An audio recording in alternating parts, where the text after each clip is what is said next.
We're the Hebrew Israelites. We come out week in and week out to prophesy the downfall of the so-called white man, Esau, Edom, the destruction of America. But we'd like to give all praises to Yahweh, Ba'ashem Yahushai, Ba'ashem Rakakwadash, and double honors to the apostles and elders of GMS. And salutations to you brothers out there that's doing this work in sincerity. So you brothers gonna have to bear with me, man, because I have my damn tooth pulled down. So. Okay. Let me get Romans 6 and 23, and one of you brothers give me 1 Corinthians 15 and 22, I believe. Right? And let me get Kayad, let me hold me James 1 and 15. James 1 and 15. Oh. Yeah. Let me get that 1 Corinthians. 1 Corinthians 15 and 22. For as in Adam all die, even so in the Mashiach shall all be made alive. Right, so in Adam all die. So in the beginning, you know, like the scriptures tell you in 2nd Ezra chapter 6 verse 54, we all come of Adam, man. So by way of Adam, we all die for Adam following the wickedness of the woman, you know, by being deceived.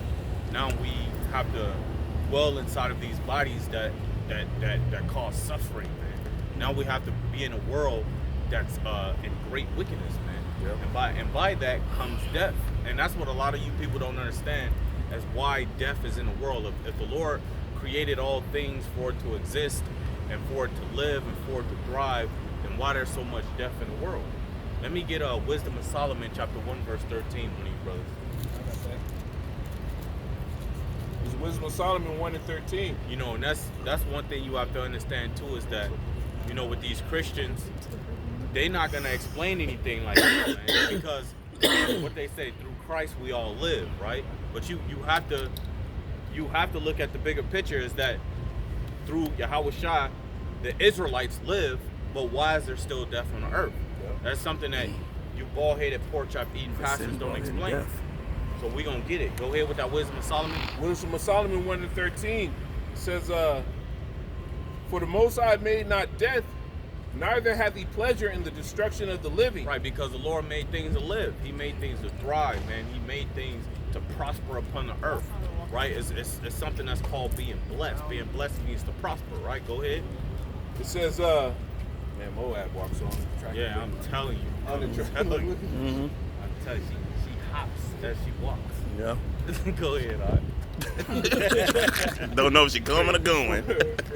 For he created all things that they might have their being. Hey, see these motherfuckers, man, they not attractive, man. Like they walk, like everything about them, man. They have no rhythm, no flow like Jake, man. Bro. She walk like she in a robot suit. She walk like a nigga with no cartilage in his knees. Like goddamn. That nigga is bone on bone. It says, for he created all things. Now look at that, man. Can't get enough of the Judite bitch. Woo! Fat than a mother, I tell you. Golly. She big.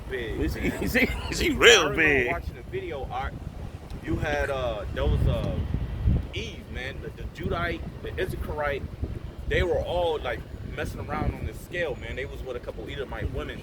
Oh, and Vegas. And they was all stepping on the scale. The heart attack grill. Man, the majority of them women were over 300 pounds. Yeah. Over 300 pounds. Wait, hey, just heart attacks waiting to happen, man. And it was at it's called the Heart Attack Grill in Vegas. Lucy, y'all. If you're 300 pounds, you eat for free. Huh? Bro, them bitches had a free meal. It says, for he created all things that they might have their being, and the generations of the world were right, so that they might have their being, man.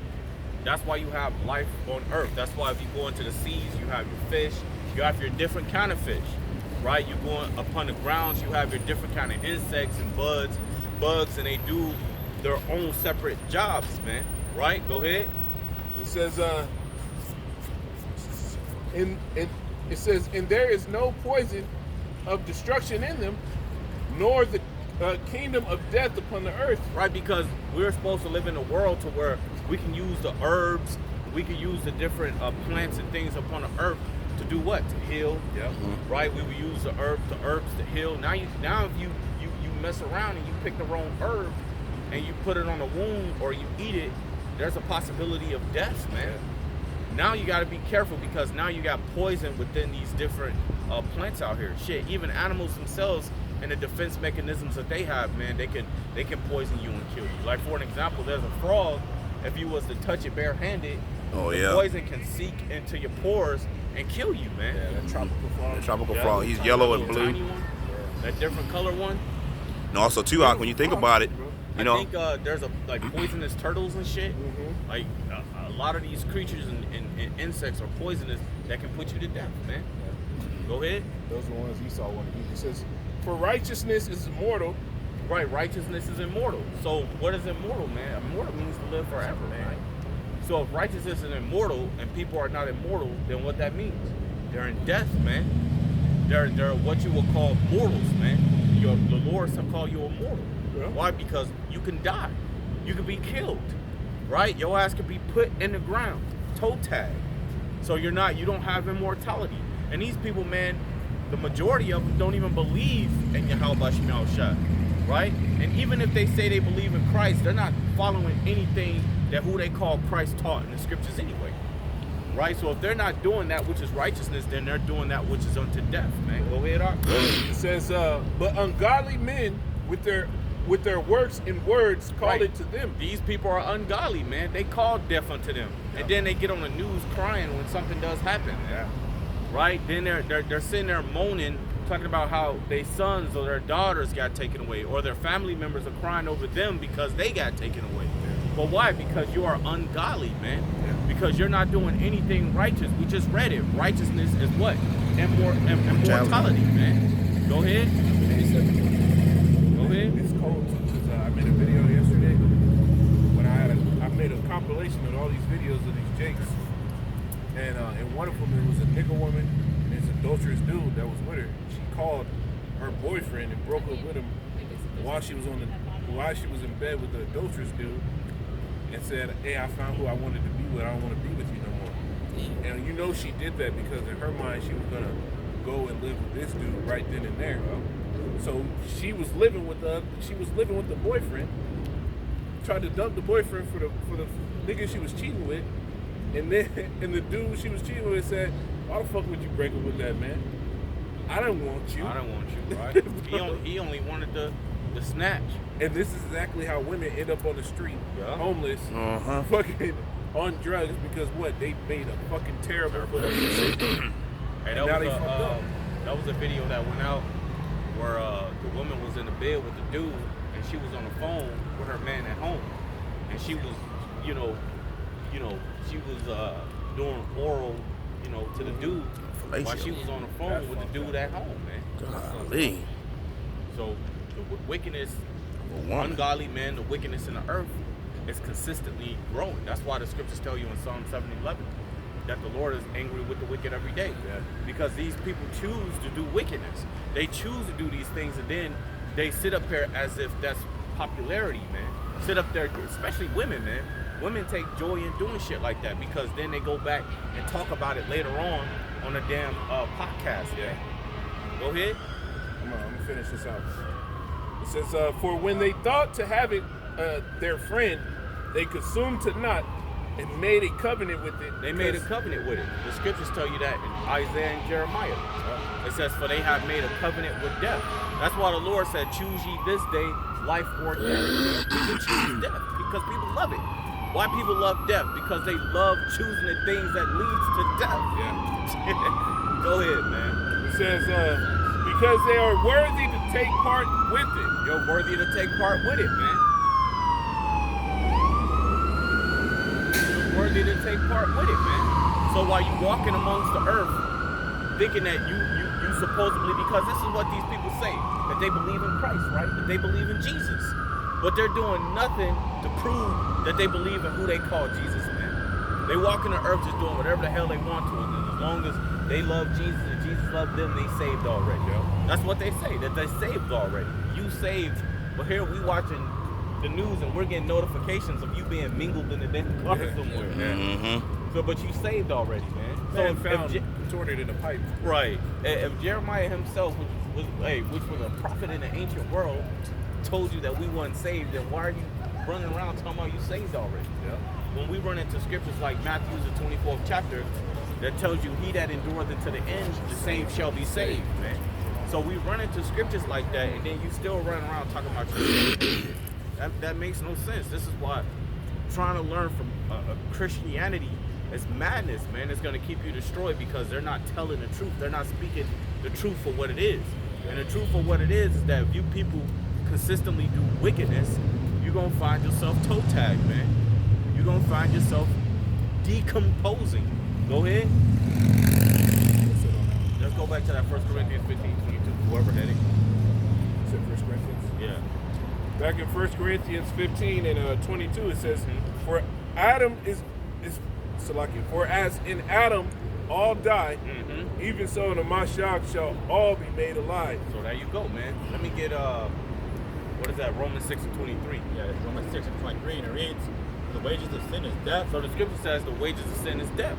What is sin? Sin is a transgression of the law. So if you're breaking the law willfully, then look, the only thing you gotta look forward to is death, man. This is what you're gonna have to look forward to, man. Look at this world, man. You gonna tell me this world is about the Most High?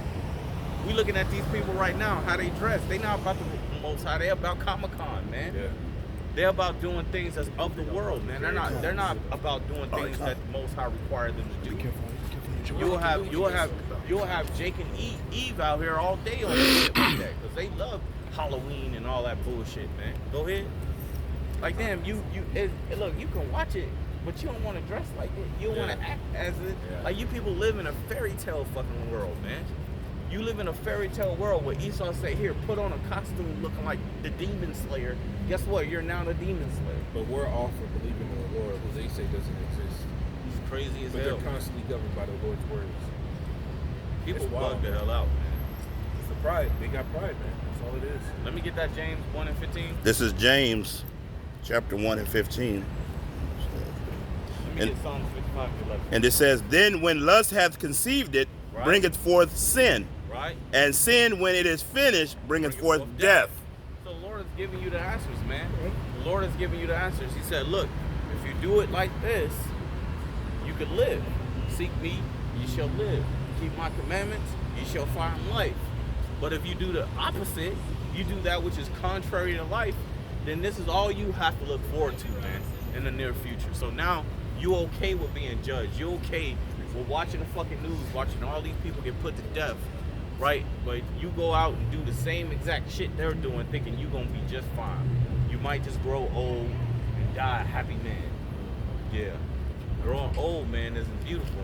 I'll tell you that right now, man. I knew this girl in the world, man. Her grandma and mom was still alive. And she told me one time that her grandma and mom wished that she was dead, man. She said, because being old like that, you can't do nothing for yourself. Other people got to come in and clean you up. Other people got to come in and take you to the bathroom. Then you get up there, you do your due. Then they got to come in and wipe your ass, man. So growing old isn't good in this life either, man. In the ancient world, our forefathers, man, they died in their youth, man. They didn't need nobody wiping their asses, man. They died in their strength. And then you got these people that sit up here, you get fucking 75, 80 years old, and you asking your damn grandchildren for help, man. Shit. But David was still ready to go out to war in his old age. You think an old man that had to get into the ass wipe by somebody else? Right. He had war. He was ready to go to war physically. I'm talking about get off the throne. They have to convince him, sit down, David. Sit down. they know you can fuck them up. They know. But hey, these people, man, it's crazy.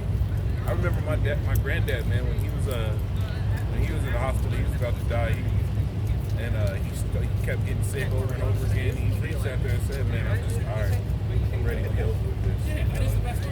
I got this one. This is Jeremiah 8:3. And death shall be chosen rather than life by all the residue of them that remain of this evil family. So like the scripture says, death is going to be chosen. So these people are going to desire to do their own works, man. Because what they say, they have free will. They're free to do whatever they want to. Okay, that's what we're speaking on, huh? It says, which remain in all the places where I have driven them, saying, how it hopes. So that's all you're going to see around you, man. You're just going to see death.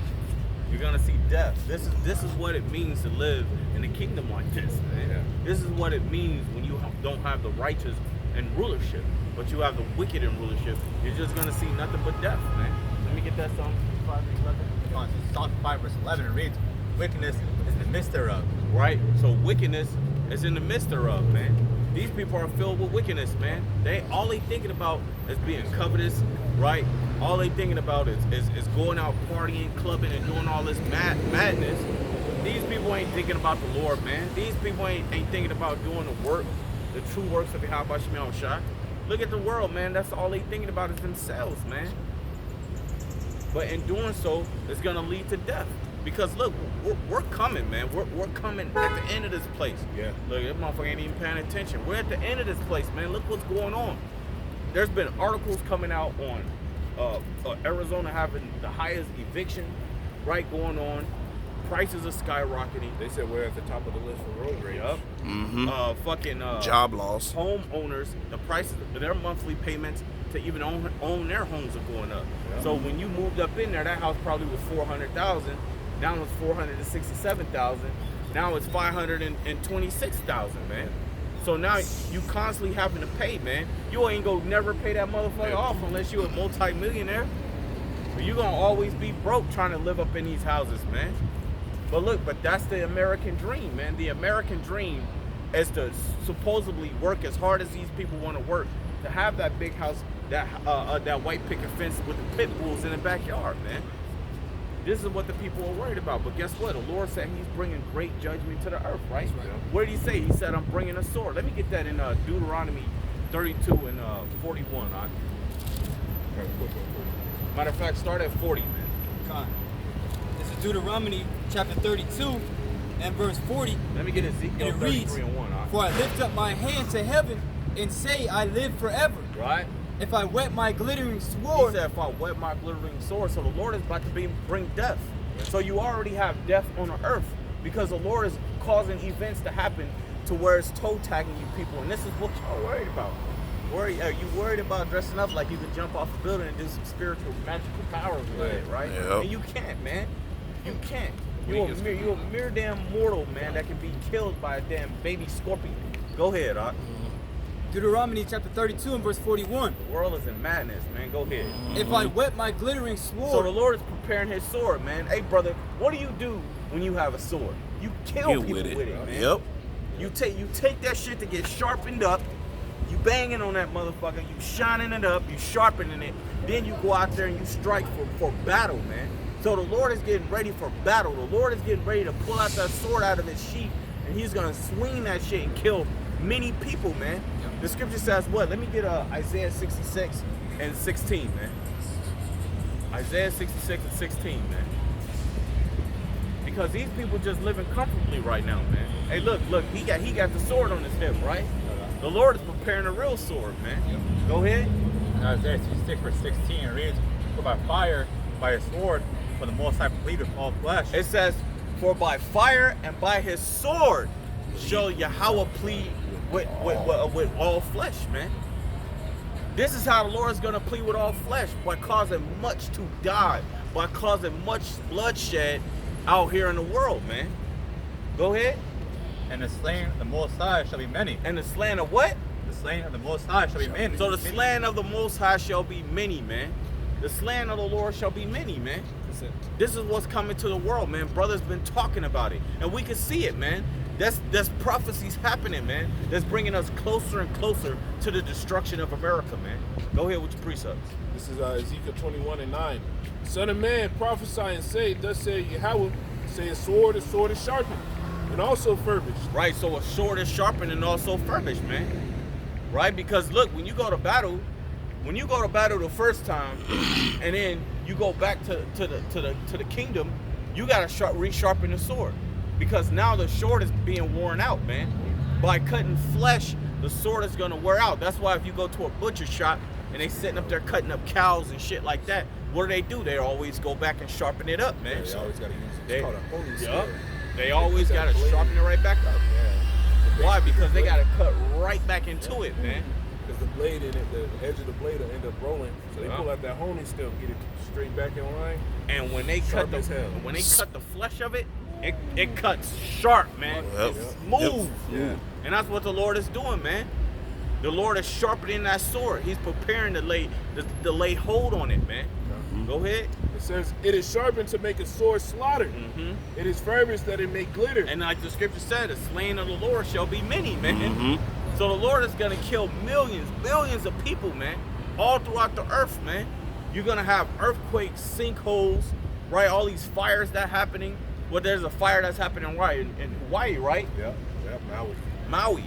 So there's all sorts of shit happening around the world because the Lord is showing his power. He's showing forth judgment to the wicked, man. These, what did the Lord say? He said, these shall be the signs of my coming, man. Go ahead. This world is crazy. It says, should we then make mirth Shameless. and contempt the rod of my son as every tree? This is disgusting. Damn. Keep going. It says, verse 11, it says, and he hath given it to be furbished, that it may be handled. This sword is sharpened, it is furbished to give it into the hand of the slayer. So the Lord is sharpening that sword to give it to the hand of the slayer. Yahweh is preparing that sword to give it into the hands of Yahweh Shah, man. Because who's going to crack those clouds? Yahweh Shah. Who's going to cause a lot of death on the earth? Yahweh Shah.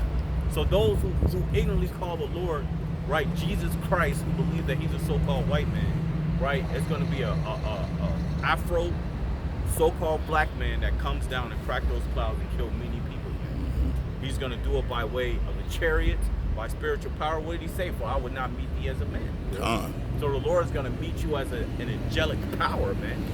The Lord's not going to come down here and go buy a fucking M16 off the shelf, start getting a whole bunch of black Hispanics and Native Americans together, and we're going to go to war with Esau. No. The Lord is going to crack them clouds, man. He's going to come with them chariots, as you've been seeing all throughout the earth. Them chariots being able to defy gravity, defy all that, man. Go ahead. What's your precept? This is second Ezra going back in you. This is second Ezra 15 that Yahweh Shah is bringing all this death. Behold, said the Lord, I will bring plagues upon the world, the sword, famine, death, and destruction. So as the brother was going into, hey man, Yahweh Shah about to come in and put that work in. There's going to be about to be a whole lot of death. Go ahead. This is Jeremiah chapter 25, verse 31. It says, the noise shall come even to the ends of the earth, for the Lord Yahweh hath a controversy with the nations. He will plead with all flesh. He will give them that are wicked to the sword, saith Yahweh. See, that's ultimately who's going to be delivered to that destruction, is those that are living wickedly in this time. The Lord sent his prophets to warn our people to get right before these judgments come, so that when they come, they'll have favor in that day and be, have an exemption from that judgment. But that time is running out.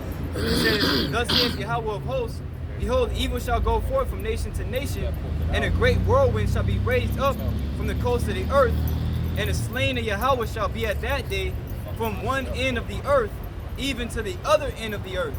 They shall not be lamented, neither gathered nor buried. They shall be as dung upon the ground. Hey, that's a great slaughter, man. The Lord said what? He had a great sacrifice in the land of Basra. Can you grab that? Yep. And that's that slain that's going to be in the valley, man. There's going to be bodies everywhere. Right? You got a precept, brother? I had a Go ahead. Because what you're going to see, man, is the people have gone too far in wickedness, so the response has to come. Right? You're not going to have the left hand just fucking over control and overrun the world, and the Lord's never going to do nothing. The Lord always provides a response, man. And that response is what? The destruction that's going to be prepared. You got it, brother. Yeah, it's 2 Ezra 9, verse 15. I have said before, and now to speak, and will speak it also hereafter, that there be many more of them which perish than of them which shall be saved. That's a cold one, man. That's a cold one, because he said, I'll speak it, and I said it before. So no matter what, this is going to happen, right? He's repeating himself. He said, I said it before, I'm going to tell you again. Like Jake does in the world, man. If I told you once, I told you twice, nigga. Right? Yep. And that's what the Lord's doing on a global scale. He's telling you there's going to be many more that are going to perish than are going to be saved. So the vast majority of these people that have the hope that the Lord is going to be with them and shit, their hope is vain. They haven't done anything to have the Lord with them. The scriptures tell you faith without works is dead, being alone. These people have no works. Because when you bring out the law and tell them, hey, these are some of the works you can do, they say, well, we're not under the law, we're under grace. So they refuse to do the work of the Lord. Right? Go ahead with your precept, bro. It's going back into all those that's going to die. Jeremiah 25 and 33. And the slain of the Lord shall be at be at that day from one end of the earth, even unto the other end of the earth. They shall not be lamented. That's a lot of death, man. That's a lot of death. These are the scriptures that they don't read in your churches, right? This is the real nature of the Lord, man. A lot of people lost the understanding of what the nature of the Lord was. They don't even use the fear of the Lord anymore. I haven't heard a Christian say you don't have the fear of the Lord in years. They don't even talk about it. But this is a constant topic in the scripture, the fear of the Lord, right? It's not because what you love him so much you just fear him.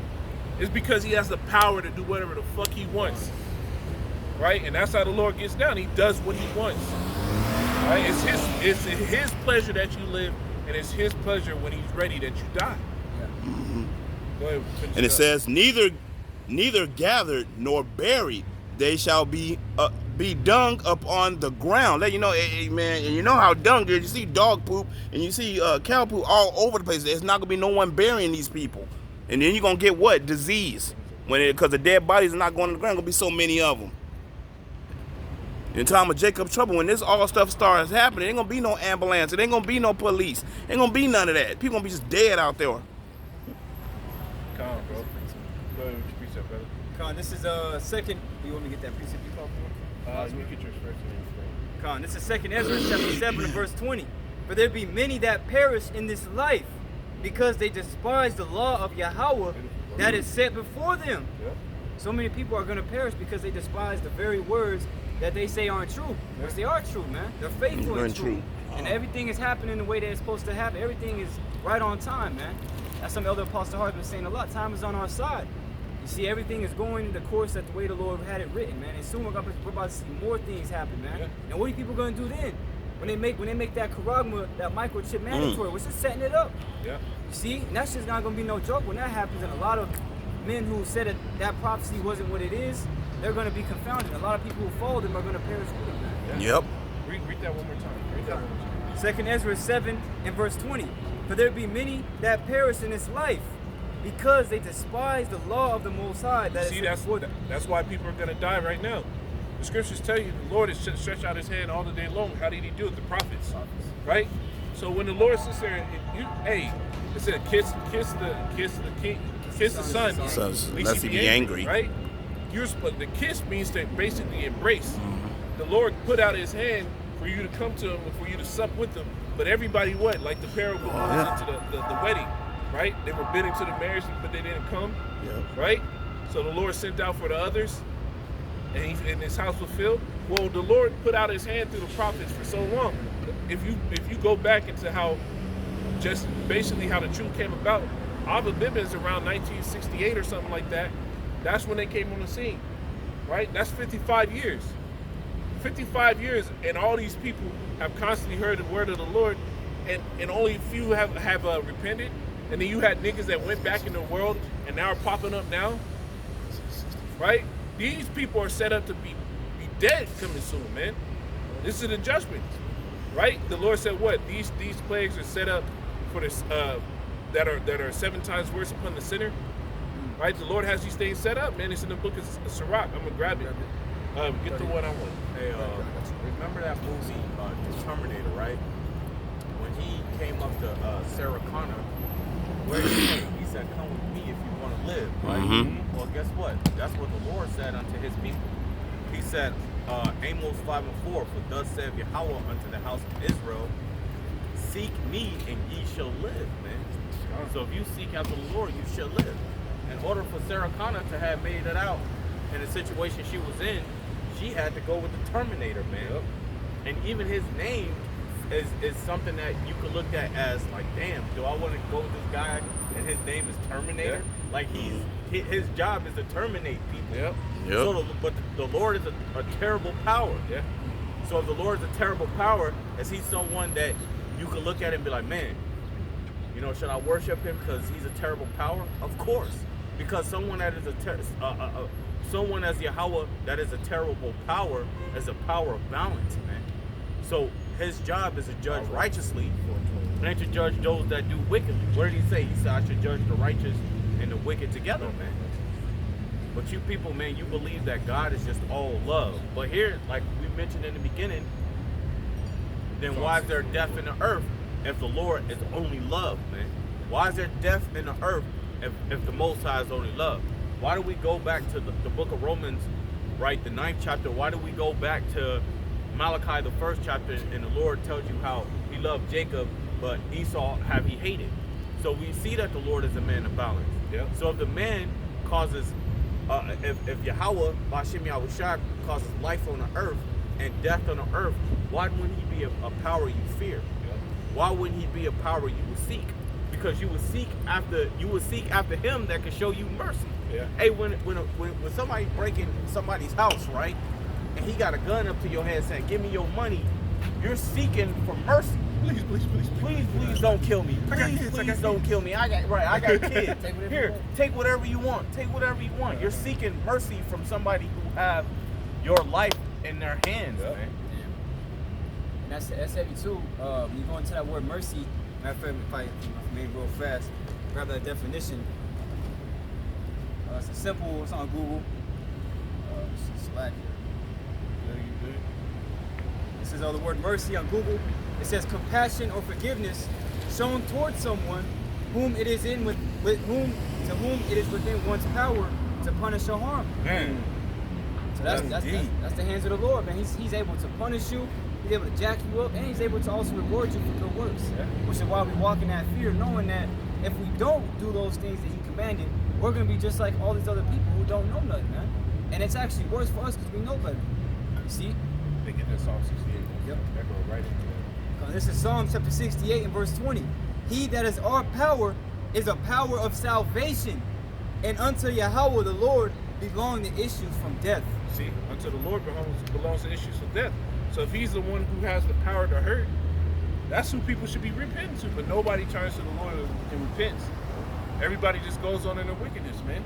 These people can't even, they like the scriptures say, neither could they blush when they committed their sins. They don't feel any wrong for doing the shit that they do anymore.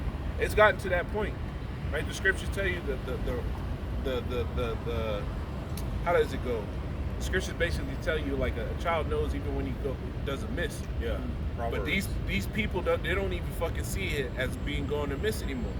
They just see that this is the natural course of life. Right? You're supposed to rob this person. I mean, he's like it.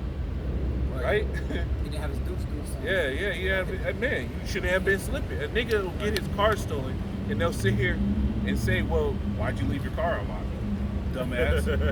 What do you mean? People are idiots, man. How's that my fault that this wicked ass nigga came around and said, "I'm gonna steal this stuff. That's not mine."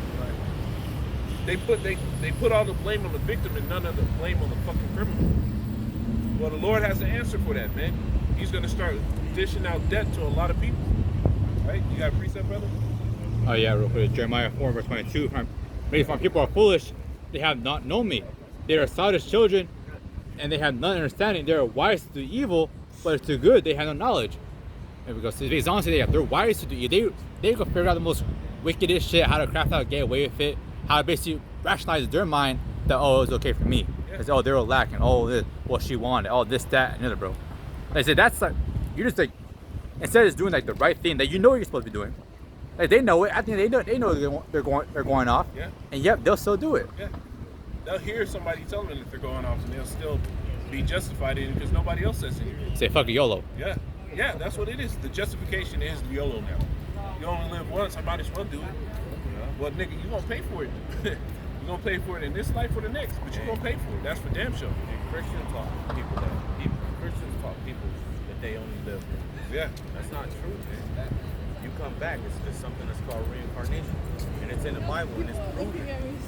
So if you really believe you live once, it's gonna suck when your ass come back and you ain't got no limbs. Yeah.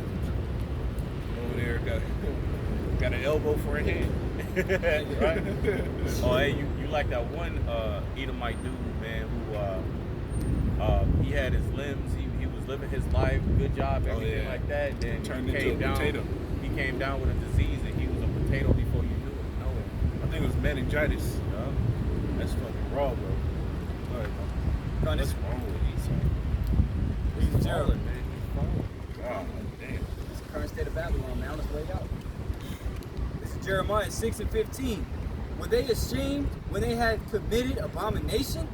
Nay, They were not at all ashamed, neither could they blush. Hey, when you talk to bring the woman up real quick, right? If you was look at these idiots, man. Look at these idiots, Nigga man. is driving on the Hey, sidewalk. point the camera at that, man. Point the camera. Look at these idiots. This right here. This is what you call having no patience. This is what you call just completely confused and out of order. She blocks everybody in. This is why I said the most dangerous thing that's in the world, man, is to put a woman in a car. I'm telling you, man. Go ahead. You want to see some fatalities. Yeah, you want to see some Mortal Kombat type shit? Just go ahead and put that thing in the car. Go ahead, bro. It says, therefore they shall fall among them that fall.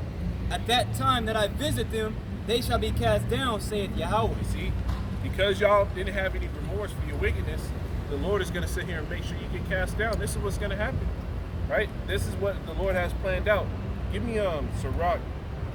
Let that brother get it. Sirach 40 and 8, right? This is what the Lord has planned out because Jake doesn't repent. This world is fucking really comfortable in the wickedness. They're comfortable in the mire, right? This is why the Lord said the eyes of the Lord God are above the simple kingdom, right? He's watching these people and he's sitting there coming to the conclusion, yeah, these niggas, they ain't not gonna get right. But what do you do with a program that's fucked up? Or a car that ain't working? Put that shit in the compactor, right? Turn it into that little small metal ball. That's what the Lord is about to do to these people. He's gonna put them in the compactor because the Lord said what? He's gonna tread them in the winepress of his fury. Right? Go ahead, bro. Oh, you got that? Yeah. Go ahead. It's Sirach 40 verse 8, and it reads, such things happen unto all flesh, both man and beast. Start up a little bit, brother. Con. I'm gonna start. Probably started like 6. I'm gonna start at verse 3. Yeah. Say, from him that he that sitteth on the throne of glory, and unto him that is humbled in earth and ashes, for him that weareth purple and a crown, unto him that is clothed with a lion frock, wrath and envy and trouble and unquietness, fear of death and anger and strife, and a time of rest upon his bed, his night do change his knowledge. A little or nothing is his rest, and afterward he is in his sleep, as in the day of keeping watch, troubled in the vision of his heart, as if he were escaped out of a battle. When all is safe, he awaketh and marveleth that the fear was nothing. Yeah. Such thing happened to all flesh. You see, those fears started going in his mind. He started thinking about them, right? These things happen to all flesh, right? Go ahead, brother. Con. Such things happen unto all flesh, both man and beast, and that is sevenfold more upon sinners. You see, the Lord said these things are sevenfold upon the sinner. So those fears are going to come 7 times more upon a sinner. Right? And we're coming to the time of fear, man. The time of great fucking trouble, tribulation. You're talking about fucking foreign armies, foreign troops, wars, niggas coming up in your house for some bread, right? Bitches getting raped in the street. The scriptures talk about rape is going to be done. It says the women shall be ravished in the street. And the children dashed to pieces before their eyes. And the scriptures tell you in Matthew 24 that great tribulation shall be in the earth, man. You see? The Lord has these things planned out. You got these niggas dressed up like Bone Cleef out here. Fucking 6'8". Oh, what the hell? In a fucking maid costume, An bro. abomination. That's crazy. And they call this shit make believe and fun. Hey man, this place is worse than Sodom and Gomorrah. Well, I was just about to say, the scriptures say that they declare their sin as Sodom. Yep. So they do it openly, man. It's not like they're hiding it, man. They come out here and they're showing their wickedness. They're confident in it. Confident. Bro, for you to go outside like that and walk so boldly is because you know somebody else is gonna agree with you. You remember in high school, somebody where you have to sit here and think, are they gonna flame me for this? Right? Now niggas is just let you do whatever the fuck you want. Well, the Lord has something prepared, man. It said those fears are gonna be 7 times more upon the sinner. You got the scripture I wanted? Yep. Go ahead. This is Isaiah chapter 34. Might start up a little bit. Go ahead. This is Isaiah 34 and verse 5. For my sword shall be bathed in heaven. Yep. Behold, it shall come down upon Idumea. What is Idumea, man? It's the dwelling place of the It's Edomites, man. This is that chief dwelling place of the Edomites. This is where the power came out of, man. Right? it started off with the Greeks, then it went into the French, the Spaniards, right? It went into the British, and now we're what? In the American Empire, right? We're in the American Empire, and then through this place, all this wickedness is coming out because this is the border of wickedness. And the scriptures tell you the border of wickedness is the habitation of Edom, right? Go ahead, brother. It says, It's like, how can you not see that these Edomites are wicked, man, throughout their history? If you read throughout their history, nothing good came out of these Edomites. Yeah. Nothing. Nothing good. It was always some type of harm, bro. No nation, I mean, here it is. These devils have the rulership of the earth, and somehow, like when you go into the shortest reign in the Roman Empire, it was fucking three. It was a family, right? It was the father and two sons. I forget their names, man. I got to go back over that history, but it's part of the biblical breakdowns, right? But it was two sons and their father, and they reigned, and they were they were part of the responsible parties that took down Israel, right? The one brother killed the other, then tried to kill the father because he wanted to see. This is how Esau gets down. So if they can't be good to themselves, how the fuck they gonna be good to you? Mhm. Right? right? Was it the Domitian dynasty? Yeah. Yeah, guys. Yeah. Hey, they even said in Domitian, Vespasian, and Titus. Yep. They- No, it's them. not them. Not them. Oh, It's okay, not never them. But they even said that when Jake was in a yoke of iron under these Edomites couldn't even trust each other, man. They couldn't trust each other financially. They couldn't trust each other as a nation of people. They can't even trust each other, man. Hey, they was doing wickedness to each other, Yeah. right before they even got to Israel in America, man. They were already doing wickedness to each other. So like the brother said, if these devils can't treat themselves good, how do you expect them to treat you good? That's why the scripture says, it says, warn to them that go down to Egypt for help. Yeah. So if they Isaiah if they 31. not doing themselves any good, then what they gonna give to you? I think it was Vitalis' sons. Wasn't the Edomites always fighting amongst themselves, killing each other? They were They're always doing it war now. with each other. They're doing it They're now. doing it Yeah. now. You got Yeah, you got Russia and Esau. America. Yeah. That's something they call the Republican and the Democrats, man. Yeah. Full of so-called white people. They can't even get along, man. And then, hey, the scripture says if Satan is divided Divided against Satan, himself, yeah, how can he his stand? Kingdom stand, man. These devils, they look at their kingdoms. Look at the Grecians. Look at the Romans, man. Look at what they built throughout history. Where they at now? Fallen. They fallen. Power. They lost that power. Yeah. What they do? They had to break off from each other and go and conquer and take from others, Yeah. man. And now they're looking at their portion, and they're getting greedy about their brother's portion. That's why why do you think the European, not the European, but NATO is trying to expand on Russia's territory? Because they're greedy and they want what Russia has, which is oil and grain. They want that. What did Vladimir Putin say? He said, "Look, man, we can't go no farther than where we at now. Yeah. We can't go no farther than where we at now." Then he did what? He called up all the generals and told all the generals that we're going to war with Ukraine. Come on, Isaiah chapter 34 and verse 5 from the top. It says, "For my sword shall be bathed in heaven. Behold, it shall come down upon Idumea." See, the Lord's sword is going to come down upon Idumea. What is that sword? It's those thermonuclear missiles, man. Right? It's that thing that's going to give me Joel, the 2nd chapter. That's what the Lord is about to bring. Now you keep going. That's what the Lord is about to bring. He's about to bring the destruction to Idumea, the land of America.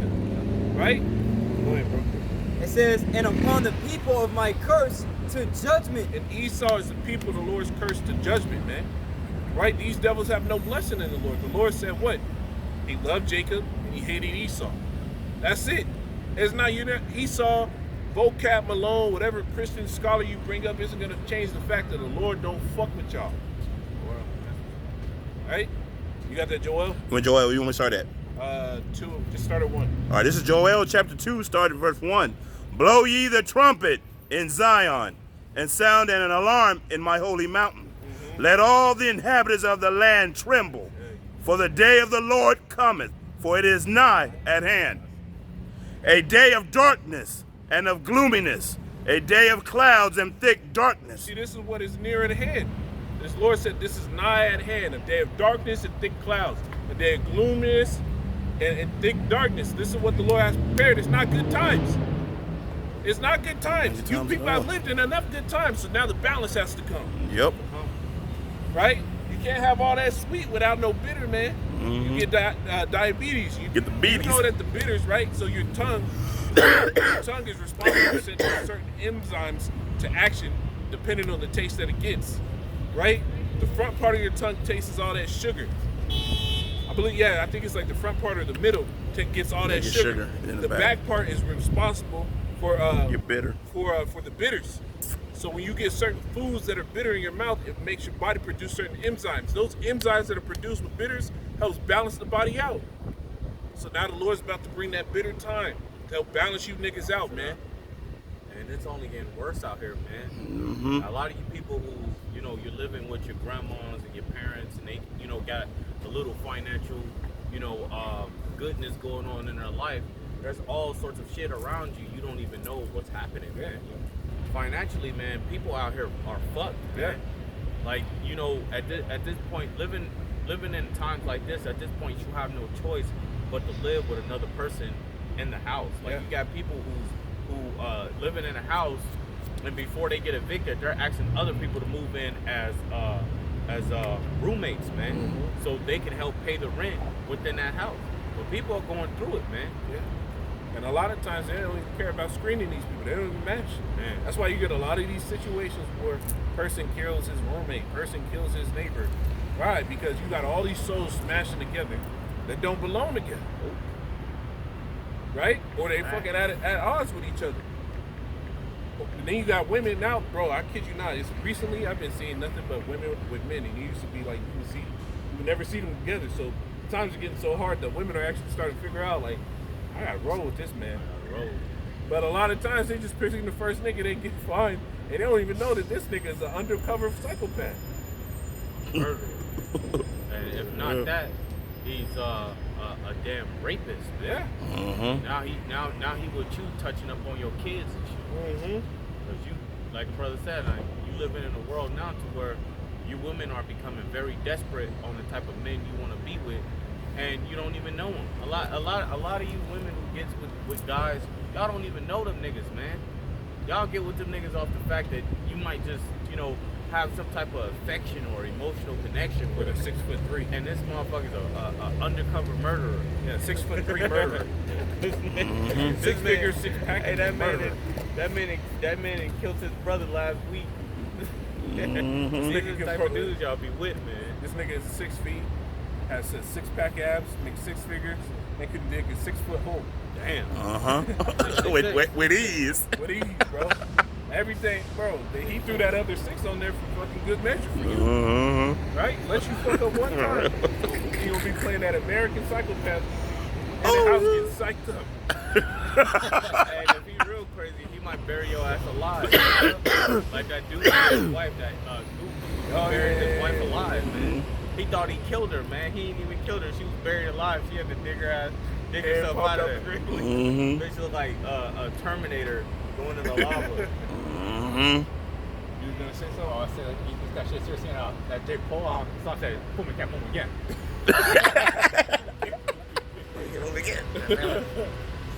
Bill Clinton shit, man. No, that was George Bush.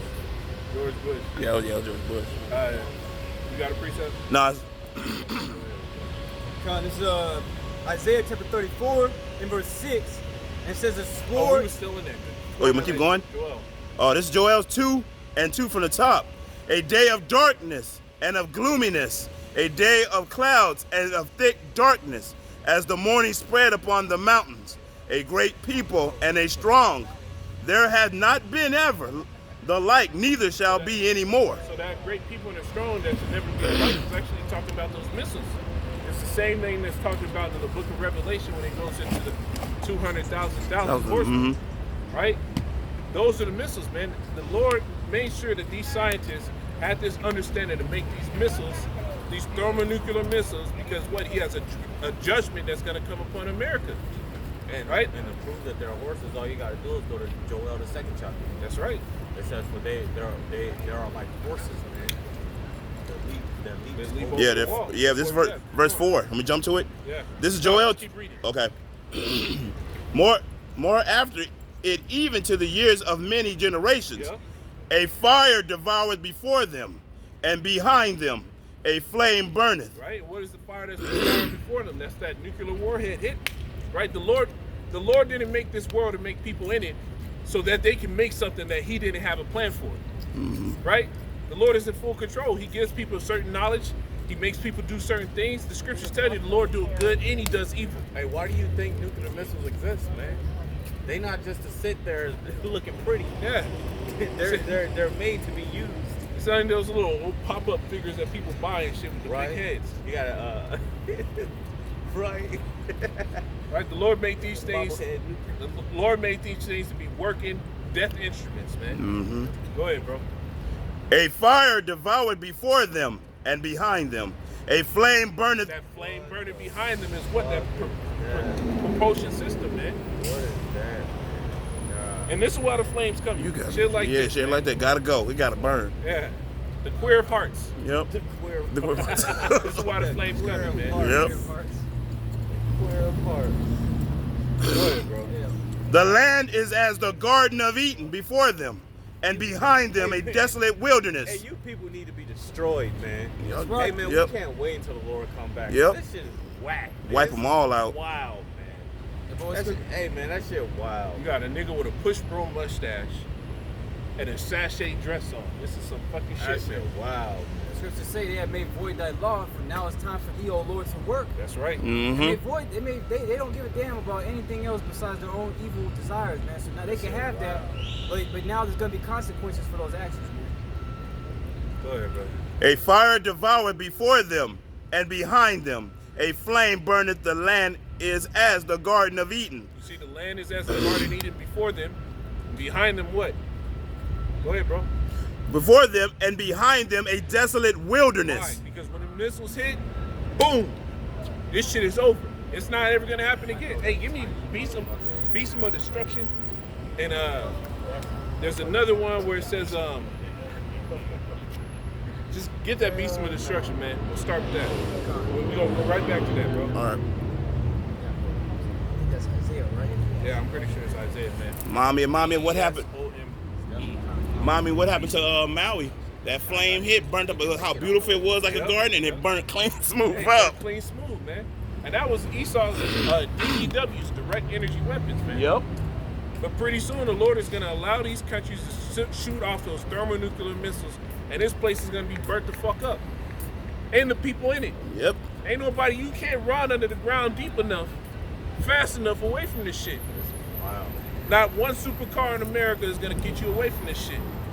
Right? The Lord has a destruction prepared for the most wicked kingdom on earth, and that's America, Babylon the Great. This is Isaiah chapter 14 and verse 23. I will also make it a possession for the bittern and pools of water, and I will sweep it with the besom of destruction. That's that destroying wind. Hey, get fire not blown shall consume them. That's the other one, man. Right? That fire not blown, that besom of destruction, that all ties into this Joel. These are things that the Lord has prepared for America because of the wicked deeds that it continually perpetuates, man. Right? The Lord said he looked down and he saw that the pace of wickedness was there. That's in the book of Ecclesiastes. Right? Go ahead. This is Job chapter 20 and verse 26. All darkness shall be hid in his secret places. A fire not blown shall consume him. A fire not blown. When you go into how a thermonuclear missile works, right? There are two bombs within each other, right? You have the actual propulsion, right? You have basically the majority of the missile, the warhead, right? Then you have the warhead. In the warhead, there's a bomb that actually gets the temperature up, and the other one is actually split the atom. So they got to get the temperature up to, I think it's a 1,000 or 1,000,000 degrees, and then after that, now it heats up and it drops down, and that's where it gets the push out. Right? Once that heat gets up there, now it splits the atom, and by it splitting the atom in the nucleus, right? That's where you get that constant energy that keeps going. Energy, man. That energy, and it makes what? It makes all molecules come in contact with it to split in the same way. And it just keeps eating and keeps going. That's the beast of destruction, right? That's the fire not blown. Because you're not going to have to fan it like a normal fire. It's going to feed itself. Hey, the Lord. Now,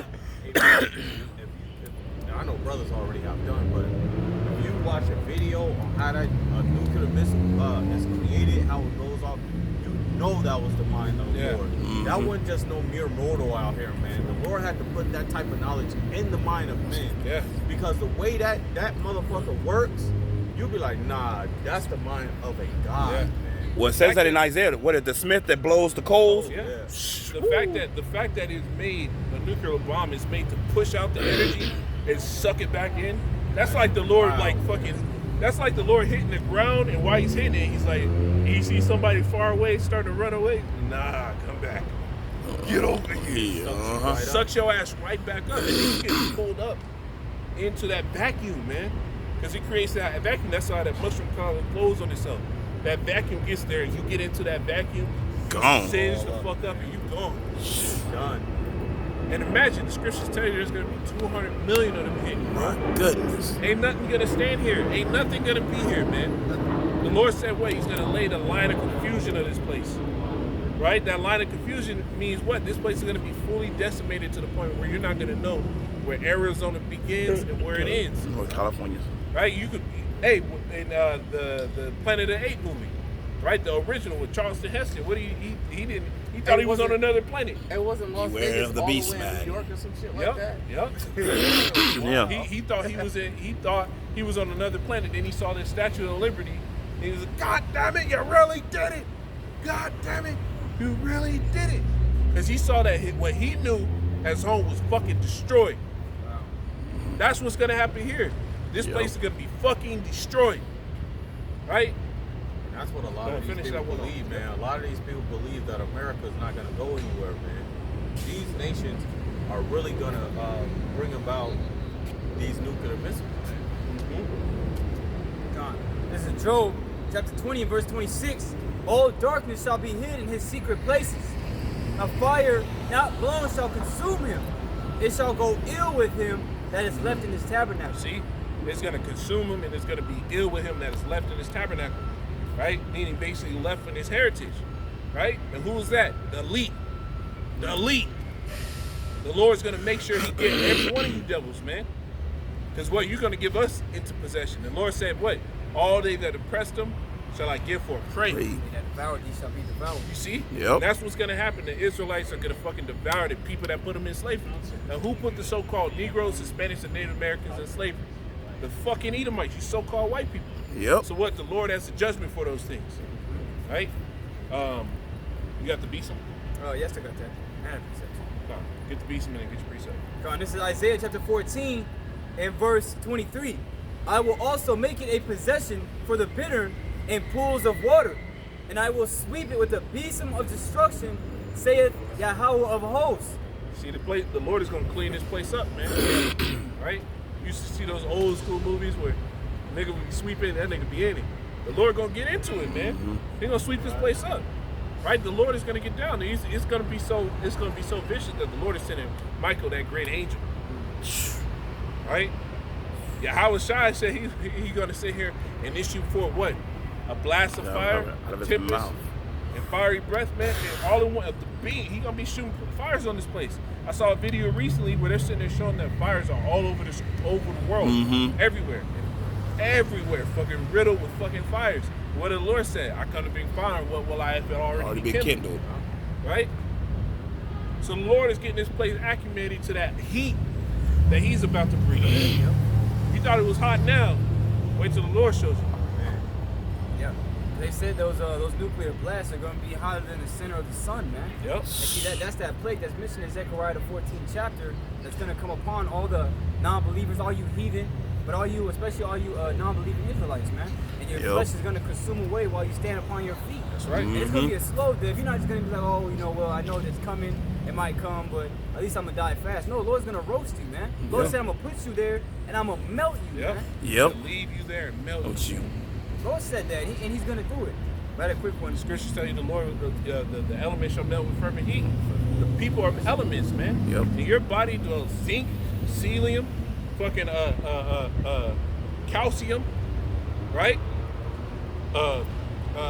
Beryllium. All these fucking elements are in your body. Well, what? You're part of the elements that have to melt, Yep. right? These precepts. You're gonna be like that Sarah Connor on that fence. That reminds me of that one movie, that old movie called Volcano.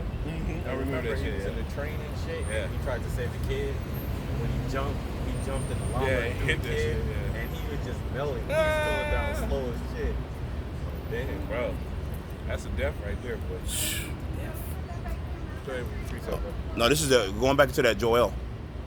How much points left in that last one? just careless. Go ahead, bro. Careless. Go back to the They Joel. didn't even watch the Little kid. girl is in the back of them, bro. That's careless. Yep. Bro, I remember my mom would make us hold her pocket. It's careless. These people don't even know how to be, how to fucking be protectors no more, man.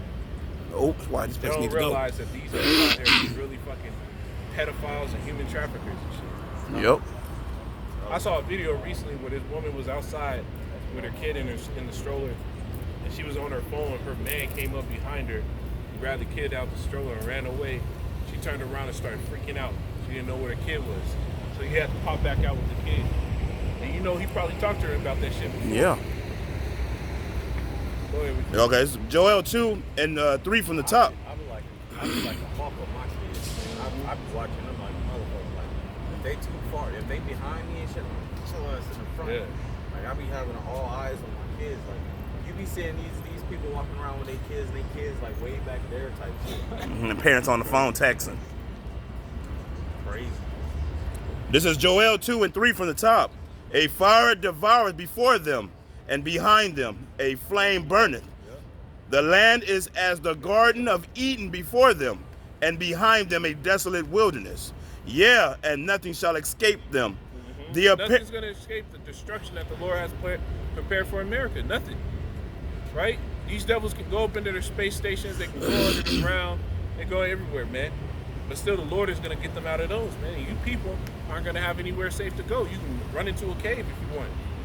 The scriptures tell you the earth is going to rear to and fro like a drunkard. So that cave is going to collapse.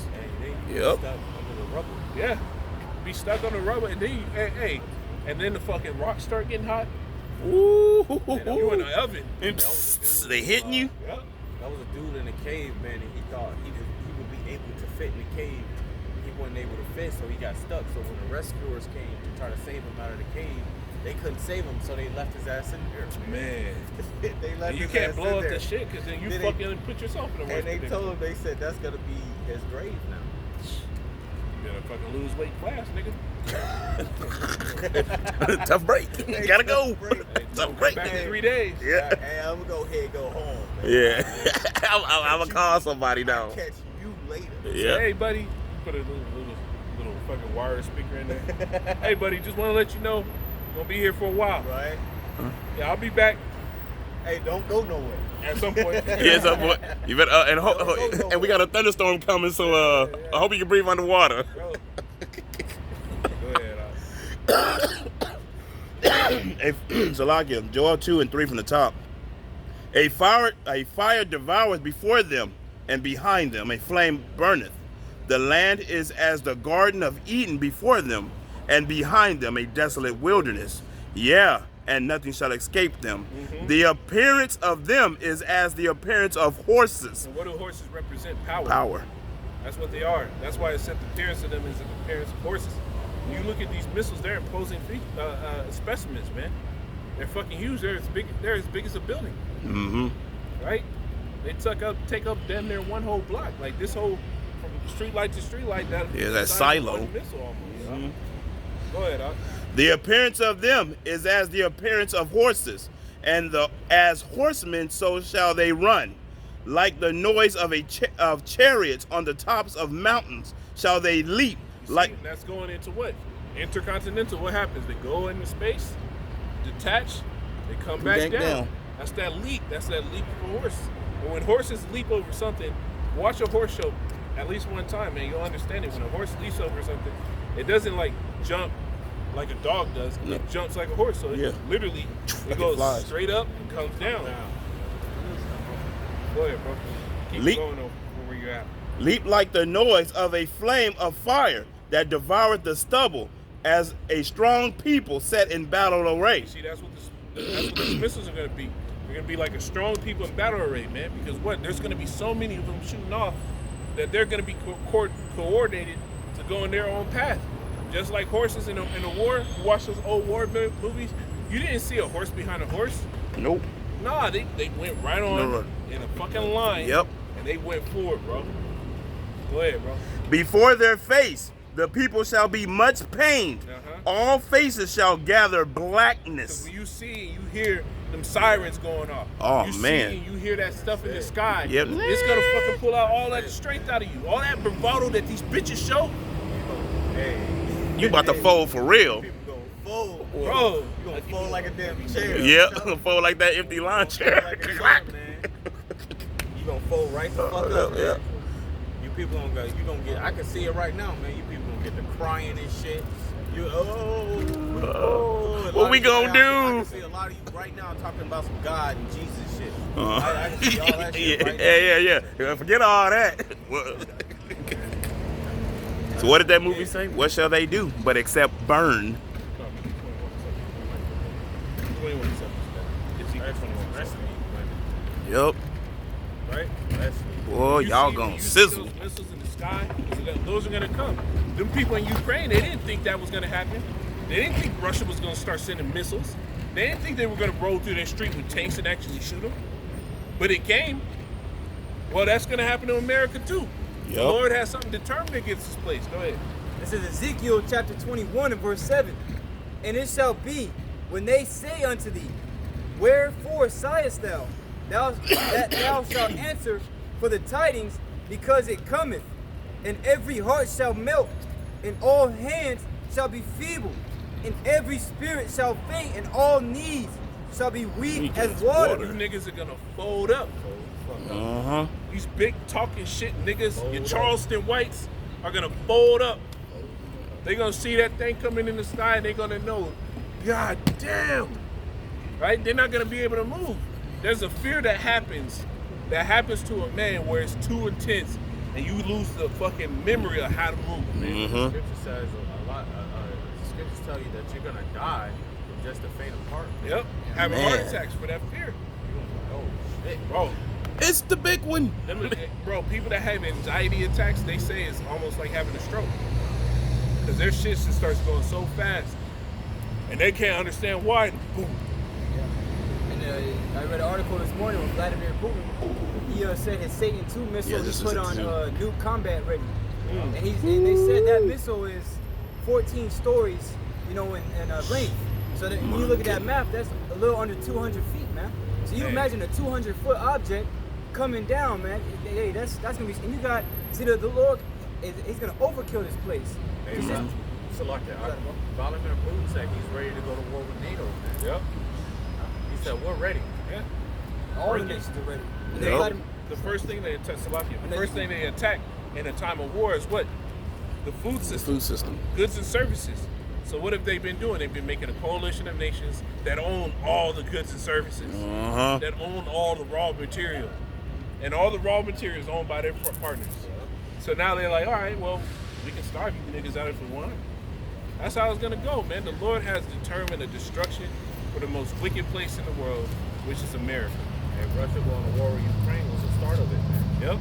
And going back to you said, starving them out, because if you go back into the scriptures too, what does it say? A famine. Yep. So when that famine comes, what do you think that means? When people got to eat people and become cannibals and whatnot, there ain't gonna be no food. Yeah.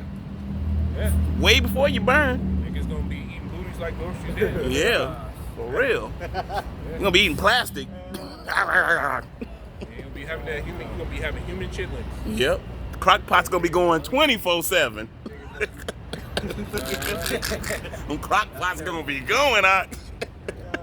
Booty eating niggas. We niggas. Singing that fucking Daddy Yankee song. Hello. Left cheek. Hell no. Hey, you people really gonna resort to that, man. Yep. If you look up what happened to a person's mind when they are starving, you you do whatever the fuck you want That's to the do. meatiest part on a person's body is their ass. Shoot, even the cartoons show you that when they start starving, what do? They look at their partner like a hamburger or something. A piece of chicken or something. Yeah, it's alright.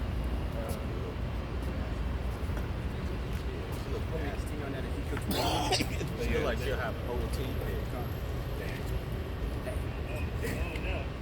This is Ezekiel chapter 21 and verse 8. Again, the word of Yahweh came unto me, saying, Son of man, prophesy and say, Thus saith Yahweh, say a sword is sharpened and also furbished. It is sharpened to make a sore slaughter. It is furbished that it may glitter. See, and this is right after it said what? Every man's knees is gonna be weak as water. And why? Because that sword is coming. Mm-hmm. Bro, it builds right into it. Go back to that Joel, man. It goes right into it. This is how the Lord gets down, man. The Lord is terrible, bro. Hey, even the times to come, man, will put fear in the prophets, man. Yeah. It's gonna put fear in the prophets. Like, Yeah. you people really cannot comprehend what's about to happen in America, man.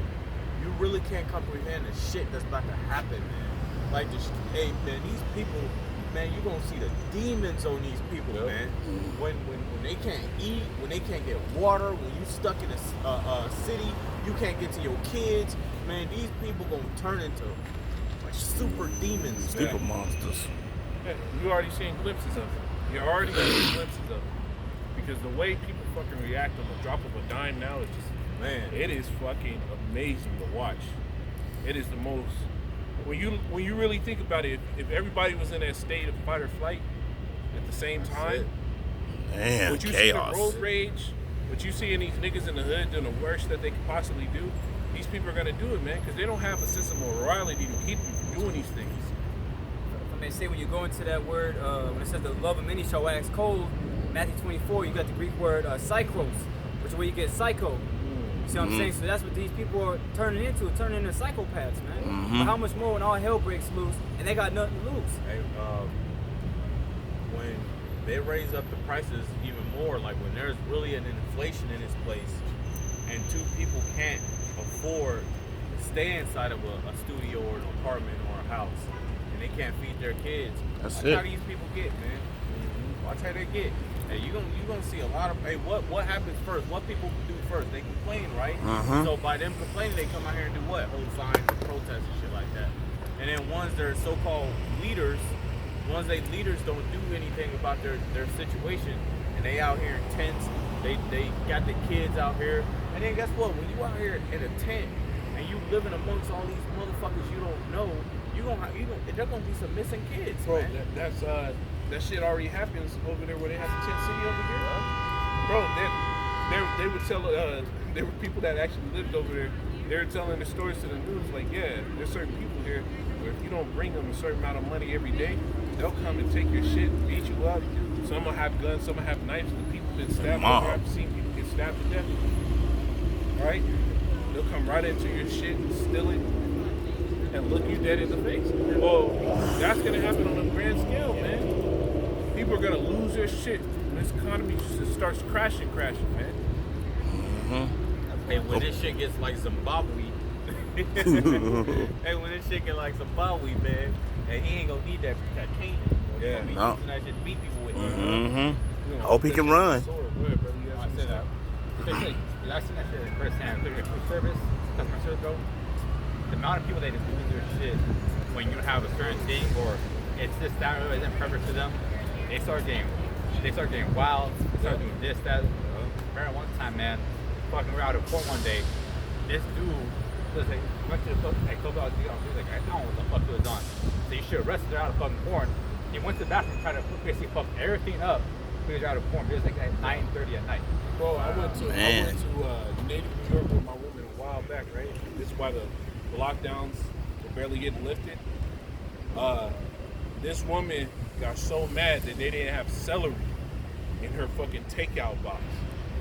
And she fucking sat there cussing the fucking person out and tried to flip the cash register. My woman's right there, she's shaking up, and I'm like, nigga, I was like, you didn't see them fucking yelling? Why didn't you move back? You saw she was hot. Move the fuck back. Why you standing so close? She I said, said if she would have hit you, I would have had to beat this bitch down. Hey, it's like when you start seeing people go crazy, you need to get the fuck out of there. For celery. Get the fuck out of there. Yep. You got people that be standing around, fucking phones out and all this. These people, man, they'll turn around and shoot your motherfucking ass. Yeah. This is madness. The sword has to come. yeah, so it got to The come. Lord got to do his work, man. Yeah, we got to do the work. God damn, bro. Yeah, it's just fucking, ridiculous. What the fuck? What the fuck, bro? So get the camera on there. Hey, look, That's crazy. this is why, hey, look, we gotta come out in the highways and byways, but this is why I don't come outside.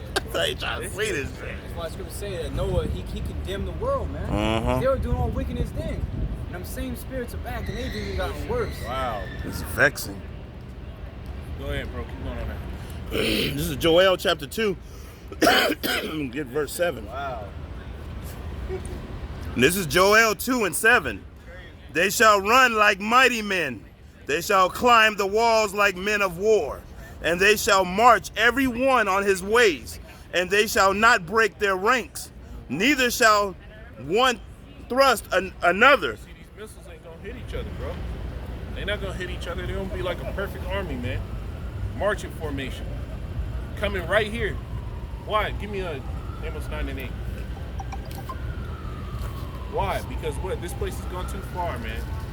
The shit we seeing today, this place is going too far. We got the nigga woman ashamed to look towards us, cause she with her Oh, yeah. Moabite man. This shit is madness, bro. You got fucking moles walking around left and right. Blimpy status moles, bro. It's fucking crazy. You got a precept on? This shit wow. Yeah, they wilding out today. Wow. They wilding out today. Man, It's like Yeah. being locked down for 2 years, make How them long? come up. Yeah. Because right now they're doing Comic-Con or whatever. It's like being locked up for two years, 2.5 years, make them come back harder on this shit, bro. This is like Halloween before Halloween. Bro, we never saw this many asses out here for Comic-Con. Right? No, Never. that's crazy. Never, man. Worse. And then these women, man, the crazy thing is, like, when you sexualize a woman, they complain about you sexualizing them. But when you see the shit that they were wearing, Yeah. then you wonder why. Like, this shit is crazy. It's wild. This place needs to go. Con, this is Go, you go. This is Amos chapter 9 and verse 8. It says, "Behold, the eyes of the Lord God are upon the sinful kingdom." Hey, and everybody knows that America is a sinful kingdom. Yep. They don't even fucking try to fight it. People that don't believe in the scriptures believe that America is a sinful kingdom. Yep. So when the eyes of the Lord get locked on you, you got to be scared.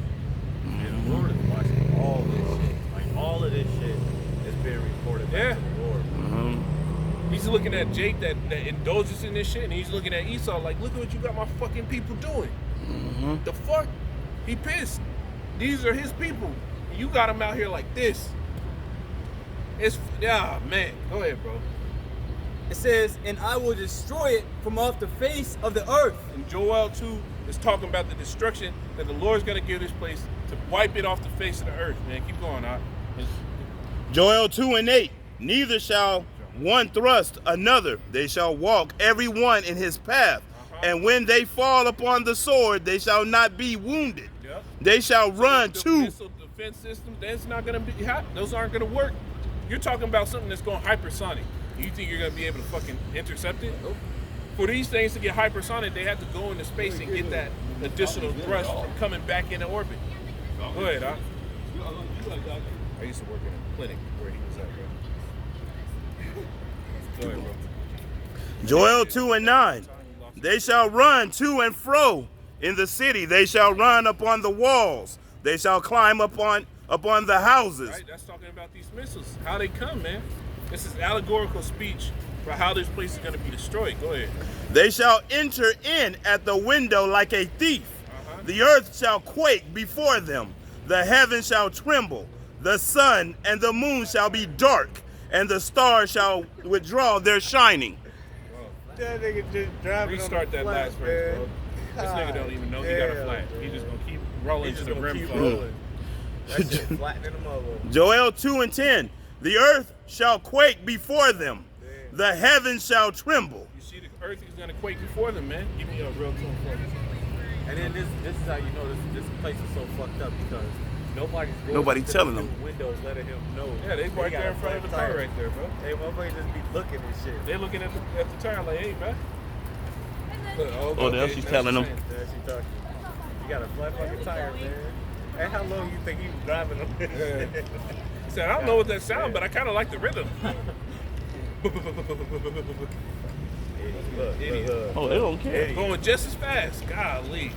Yeah, they apparently she told me they said something. She said, okay. Hey, get out. The car comes with a spare. I told you the most dangerous thing in the world is putting a woman One in behind the car. wheel. I'm telling you. Oh, I can't wait till you hear scared. And that rim, Yeah. slide it. Got Boom. that? Yep. This is Isaiah chapter 24 and verse 20. It reads, the earth shall reel to and fro like a drunkard. Because when the missiles start pelting this place, bro, it's gonna be so much fucking destruction. You're talking about joules, right? When you get into a joule of energy, that is real power, right?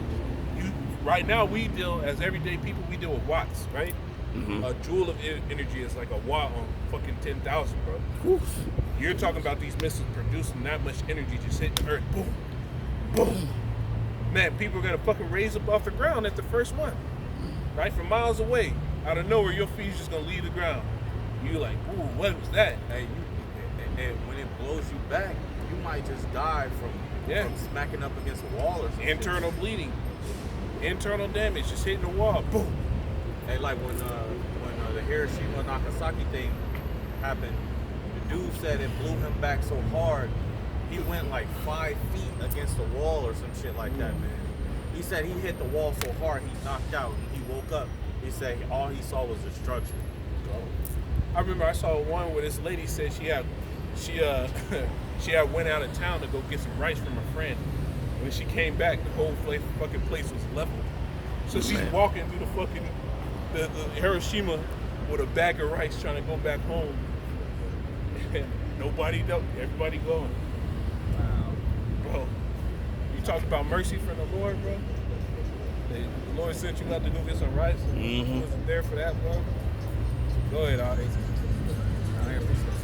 Isaiah. Is there more on that? Get your preaching. This is Revelation chapter 16 and verse 17. And the seventh angel poured out his vial into the air. And there came a great voice out of the temple of heaven from the throne saying, it is done. And there were voices and thunders and lightnings. And there was a great earthquake, such as was not since men were upon the earth. So mighty an earthquake and so great. See, that's why the scriptures say that the heavens shall pass away with a great noise. What's that great noise? And again, the Lord could have just destroyed this place with 4 missiles, but he has 200 million nuclear warheads prepared for this place, man. So in Revelation the 9th chapter, the angel prepared for an hour, a month, and a day. Yeah. See, so everything's already set, man. See, so that's why Romans 3 and 3 is written for what if some did not believe? Your unbelief is not going to stop the words of Yahweh coming to pass. What's going to happen? Unbelief has never stopped prophecy and never will. Yeah. None of them niggas believe that it was gonna rain. Israel was gonna go down, or that it was gonna rain in the time of Noah. Nobody believed that Moses was actually gonna be able to deliver the children of Israel to the Lord. It all still happened though. Yep. You had niggas at the bottom of the ocean that didn't listen. Right? It happens, bro. Go ahead, keep going. Joel 2 and 10. The earth shall quake before them, the heavens shall tremble, the sun and the moon shall be dark, and the stars shall withdraw their shining. Why? Because that mushroom cloud is going to be coming covered. Go ahead, And the Lord shall utter his voice before his army, for his camp is very great, for he is strong that exalted his word. For the day of the Lord is great, and every terrible. He is strong that executed his word. Oh, he is strong that executed his word. Yep. For the day of the Lord is great and very terrible. Yep. And who can abide it? Who can abide that? Right? You got to be with the Lord to abide that, man. I believe that's in Psalms the 15th chapter. Man. Like, you got to be with the Lord. And a lot of these people ain't with the Lord, man. They with this bullshit. which is why they don't have a problem watching TV shows with a bunch of moles. Your woman's with the bullshit. This is why she ain't got a fucking problem watching TV shows that promote all type of disorder. It's some shit, man. This is some shit. Got a bunch of children every fucking where. Yep. They're supposed to be grown men. What happened to the serious men in the world, man? They ain't here no more. Niggas is They so. weren't they cartoon characters. Yeah, I bet. Like, I mean, fucking like comics. Cool. I love them too, bro. I love anime. I watch that shit all the time, man. But you ain't gonna see me outside. With a sword. Come on, bro. His brother walking around like Goku. Walking around in a fucking Autobot costume, going around and shit. Oh, Man, she got her cheeks hanging out. soft ass niggas, man. That's why the Lord prepared these times for you soft niggas, bro. Yep. Go, anybody want to get in, man? Shit, I'll keep going. Fuck it. Y'all, come on. You got a precept? Yeah, I got a precept. Cause so like, cause ultimately that judgment is coming too. You see, but hey, at the end of the day, there's also hope, despite the great disasters of the Lord to bring. You see, because Yahweh Shema Shah promised right salvation right unto those that take heed unto this truth. You see, matter of fact, can you grab Malachi 4:1 Bible Shah? We'll keep going with that, man. Continue, because that fire is coming, man. You see, and as these nations continue to build up their nuclear arsenals, which really is the armory of Yahweh Shema What was Shah. the place that I get that Isaiah? If you get that armory, Kaya, Bible Shah, Jeremiah, you got it. Is that Jeremiah 50? Malachi 4:1. 50 and 25. Yeah, 25,000. It says, "For behold, the day of the it says, for behold, the day cometh that shall burn as an oven, and all the proud, yeah, all that do wickedly shall be stubble." It says, "In the day that cometh shall burn them up, said Yahweh of hosts. It shall leave them neither root nor branch." See that? All that continue to do wickedly. That's why the Lord sends out his prophets right to his people, which are you Israelites, concerning you so-called Negroes, Latinos, and Native Americans, also you Israelite foreigners, man, you speckled birds, to ultimately turn from your transgression, right? So that iniquity shall not be your ruin, man. You see, because all that continue to live a wicked lifestyle and remain proud are gonna be stubble in that day. You see, the Lord's not gonna pass by you. You see, but that judgment is gonna overtake you. Keep going. It says, "But unto you that fear my name shall the Son of Righteousness arise with healing in his wings, and ye shall go forth and grow up as calves of the stall." You see that? But unto you that fear my name. Because we understand that the fear of the Lord is nowhere in this earth, especially here in America, man. You know, the land of confusion. You can come here and do whatever you want. You see, without any consequence to your wicked behavior. You see, but there is a consequence coming in a major way in the times to come. It's first Jacob's trouble, right? See, the Lord is going to bring great misery to those that walked in great pride. But then also in that day, when Yahweh Shah returns, it's going to be a great slaughter. You see? But to those that fear the name of the Lord, you know, you hopeful elect members, you're gonna be delivered in that day. Yahweh Shah is going to come with that healing in his wings. And while everybody else is on the earth being burnt up by nuclear missiles, you're going to be caught up into what the world calls UFOs. Hey, the scripture says, "Laugh now, for you were born later, man." See? So all you people that laugh and consider us to look like fools, when really the Lord has us out here. We're not out here of our own accord. Man's goings of the Lord. The Lord brings us out, you know, diligently, by His mercy and grace, so we can continue to declare this truth and give you the message and the warning before it's too late, man. Yep. See? You got it, bro. This is Jeremiah 50 and 25. The Lord has opened his armory and has brought forth the weapons of his indignation. Hey, there was there's a channel that I watched. A guy named Jeremiah. He talks about a lot of things that's going on within America. And one thing he said over 75 to 80% of the people are not ready for a collapse, man. Because people are more fixated and focused on just having fun, enjoying themselves, but they're not ready for when this collapse really happens. See, it's going to be worse than the 2008 collapse. It's going to be worse during the Great Depression. Times are going to be worse because now you got people are on edge.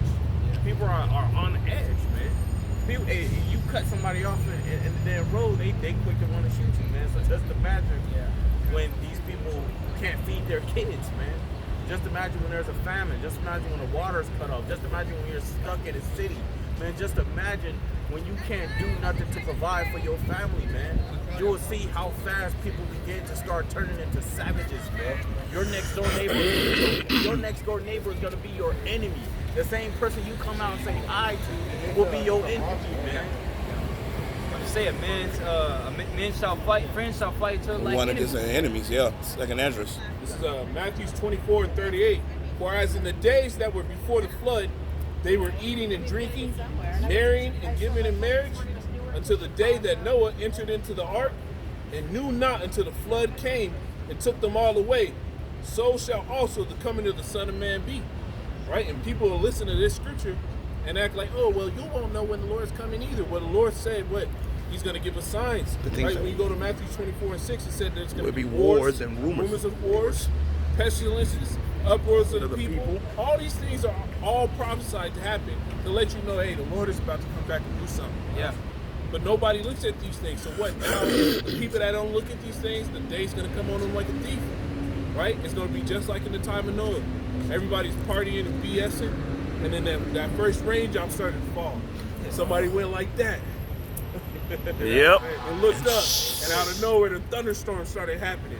And then you read up in the scriptures, it tells you that the Lord opened up the wells from the ground. So the water come the up. water that came, the groundwater started rising up too. So people's feet started getting wet, and they started getting scared. That's how the day of the Lord's going to come. It's going to be on every side.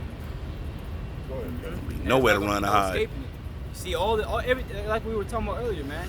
Like I was going into, everything is happening the way that the Lord said it would happen. You see, so it's not a fact of if the Bible is real. It's the question is, are you going to make it? Right. Yep. You know what I'm saying? Yep. That's what the question is now, because now that we're seeing the things that we believe before it happening in real time, now it's just about to get real, man. And everybody out here that plays games and continues to dwell in that house of mirth, everything's okay. Well, guess what? Everything's not going to be okay. Mm-hmm. And I was reading an article where it was talking about how the prosperity doctrine is on the rise. Even to this day, the pastors are still talking about good things are going to happen. Just continue to flood me with your money and you'll receive material gain. Yeah. See? Keep that. There was a whole article on that. Keep that collection pot full. Yeah. You see, these pastors do not care for you, man. And when all hell breaks loose, they're just hirelings, man. They're going to flee. They don't care for you. They care about what's in your pockets. And if there's nothing in your pockets, they don't want nothing to do with you. Hey, did you see that video with the pastor with the gun? He was in the church and he put the gun out and he said that collection plate better be full. Somebody gonna get shot. Wow. Y'all didn't see that? It was on TikTok and everything. He was sitting on the podium like, hey, fella, somebody gonna get shot. Niggas went back to the service the next week. Yep. Same filled up fucking place, bro. Y'all niggas just got robbed at gunpoint. In a church. Hey, because that's how Holy Robin. they feel as though that's the only way to get close to the Most High. Yeah. Yeah. Mm-hmm. It's by way of a church. Bro, that chick at work I be talking about, bro, she be saying the church is my hospital. Church gives me healing. I'm like, no, it doesn't, motherfucker. The Lord said what? I don't dwell temple mate with hands. He ain't up there. Temples with hands. And I give her the scripture. She's like, wow, why do people go to church then? Because they fucking think it help, but it don't. But it don't. People have refused understanding and knowledge, bro. People have refused understanding and knowledge. You know what I do when they say go to church? I say, okay, you go to church, right? Name me two scriptures besides John 3:16. Two scriptures that he brought out. God is good all the time. No, that's not in there. That's not there. I don't remember none of that. That ain't in there. That ain't in there. Let's do that. Yeah. Let me see. Hold up. Nope. God is good all Hey, the for us out time. in this truth, man, the Lord is really blessing us, bro. Really. Man, the alternative is hell, bro. To die with no knowledge, bro, that's hell, bro. Because then you're going to be on your deathbed like, man, what was my life worth? Right. Which goes back in that Hosea 4:6, lack of knowledge. Yeah.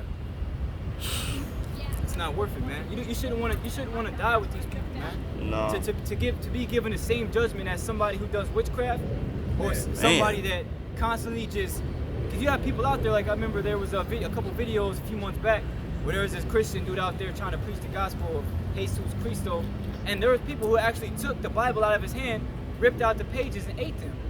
You see, but that's the world we live in. But you're gonna get the same judgment as somebody like that. Man, That's crazy, man. That's terrible. That's terrible. You shouldn't want that, man. You should want to be in the right mindset in these days. That's why the scriptures say, before judgment, examine thyself. And in the day of visitation, thou shalt have mercy. And that's what we're hoping to have, is that mercy, like the prophet Habakkuk told the Lord. In the time of wrath, remember mercy. Because while everybody else was playing games, we took this seriously, man. Through the spirit and power of Yahweh Shah. We weren't playing games, we weren't BSing. Of course, we made mistakes, but we kept on pushing His truth and doing what the Lord commanded us to do, because that's what's important at the end of the day. 2 Ezra 7:18, it says, nevertheless, the righteous shall suffer straight things and hope for wide. For they have done, it says, for they that have done wickedly have suffered the straight things, and yet shall not see the wide. That's going into what the brother just said, man. Right? The world, they're going to suffer these straight things and never going to see what the blessings. But for us, we're going through this. We're going through the rough things, the hard shit right now. But we're gonna have, our hope is that we're gonna get to the wide things, man, which is what the kingdom, the ownership of everything, man. We're gonna be joint heirs, man. Lord will. Yeah. That's the goal, is be joint heirs with the Lord, man. The Lord said what? He was gonna give him the heathen for his inheritance. Imagine being able to wake up and you just see somebody and say, bitch, bring me my shoes. Yeah. And then he ain't gonna say nothing because he know, hey, I belong to him. Yeah, how you nigga boss? They ain't gonna be niggas no more. They gonna be the niggas. They gonna be the niggas. Yep. They gonna be the niggas, bro. I got your boss. The scriptures say that the plowman shall overtake the reaper. Oh, imagine having one of the fucking Rothschilds fucking waiting outside your door in the morning with his face to the fucking ground, bro. I'm gonna make him slither too. And you bring mosquitoes. He's gonna make him sliver. Fuck with him. He want to move his hands and fucking slap it off of him, but he know he better not move while you come out, bro. That's power, bro. Meditate terror. I want that power to enslave this world, bro. Ooh, me too. And see it, but it's gonna be a righteous authority. Yeah. You know what I'm saying? Everybody's when the whole world and the rest of these heathen nations see the Lord exalt His people and put them in a power seat and a seat of authority to be able to govern this world the way it should, everybody's gonna rejoice. They're gonna be like, man, I didn't realize that's how. Man, I'm glad they're back. And they're gonna give praise to the Lord for that, man. Yep. And so are we. You got it, bro. Kind of like on what the brother Todd was saying earlier, because honestly, the blessing to have is true, bro. A lot of people don't even get it. They're still suffering in the world, and yet they're doing the most wicked ass shit. When we suffer, bro, hey, we're going through because we're righteous. So righteous. Some of this real quick. In 1 Peter 3 verse 17 reads, for it's better if the glory how it will be so that ye suffer for well doing than for evil doing. Honestly, hey, right now, hey, even though we're going through it, man, we're probably getting more than these 2/3. Hey, we're doing it for righteousness' sake. We're doing it for a benefit, for a reward. We must have willing to be part of that elect. Yep. These jakes out here, they just doing wickedness. They stop because all the wickedness is doing, and they keep doing it until the missiles come. Yep. Matthew 13:14 says, and in them is fulfilled the prophecy of Isaiah, which said, by hearing ye shall hear and not understand, and seeing ye shall see and shall not perceive. For this people's heart is waxed gross, and their ears are dull of hearing, and their ears have closed.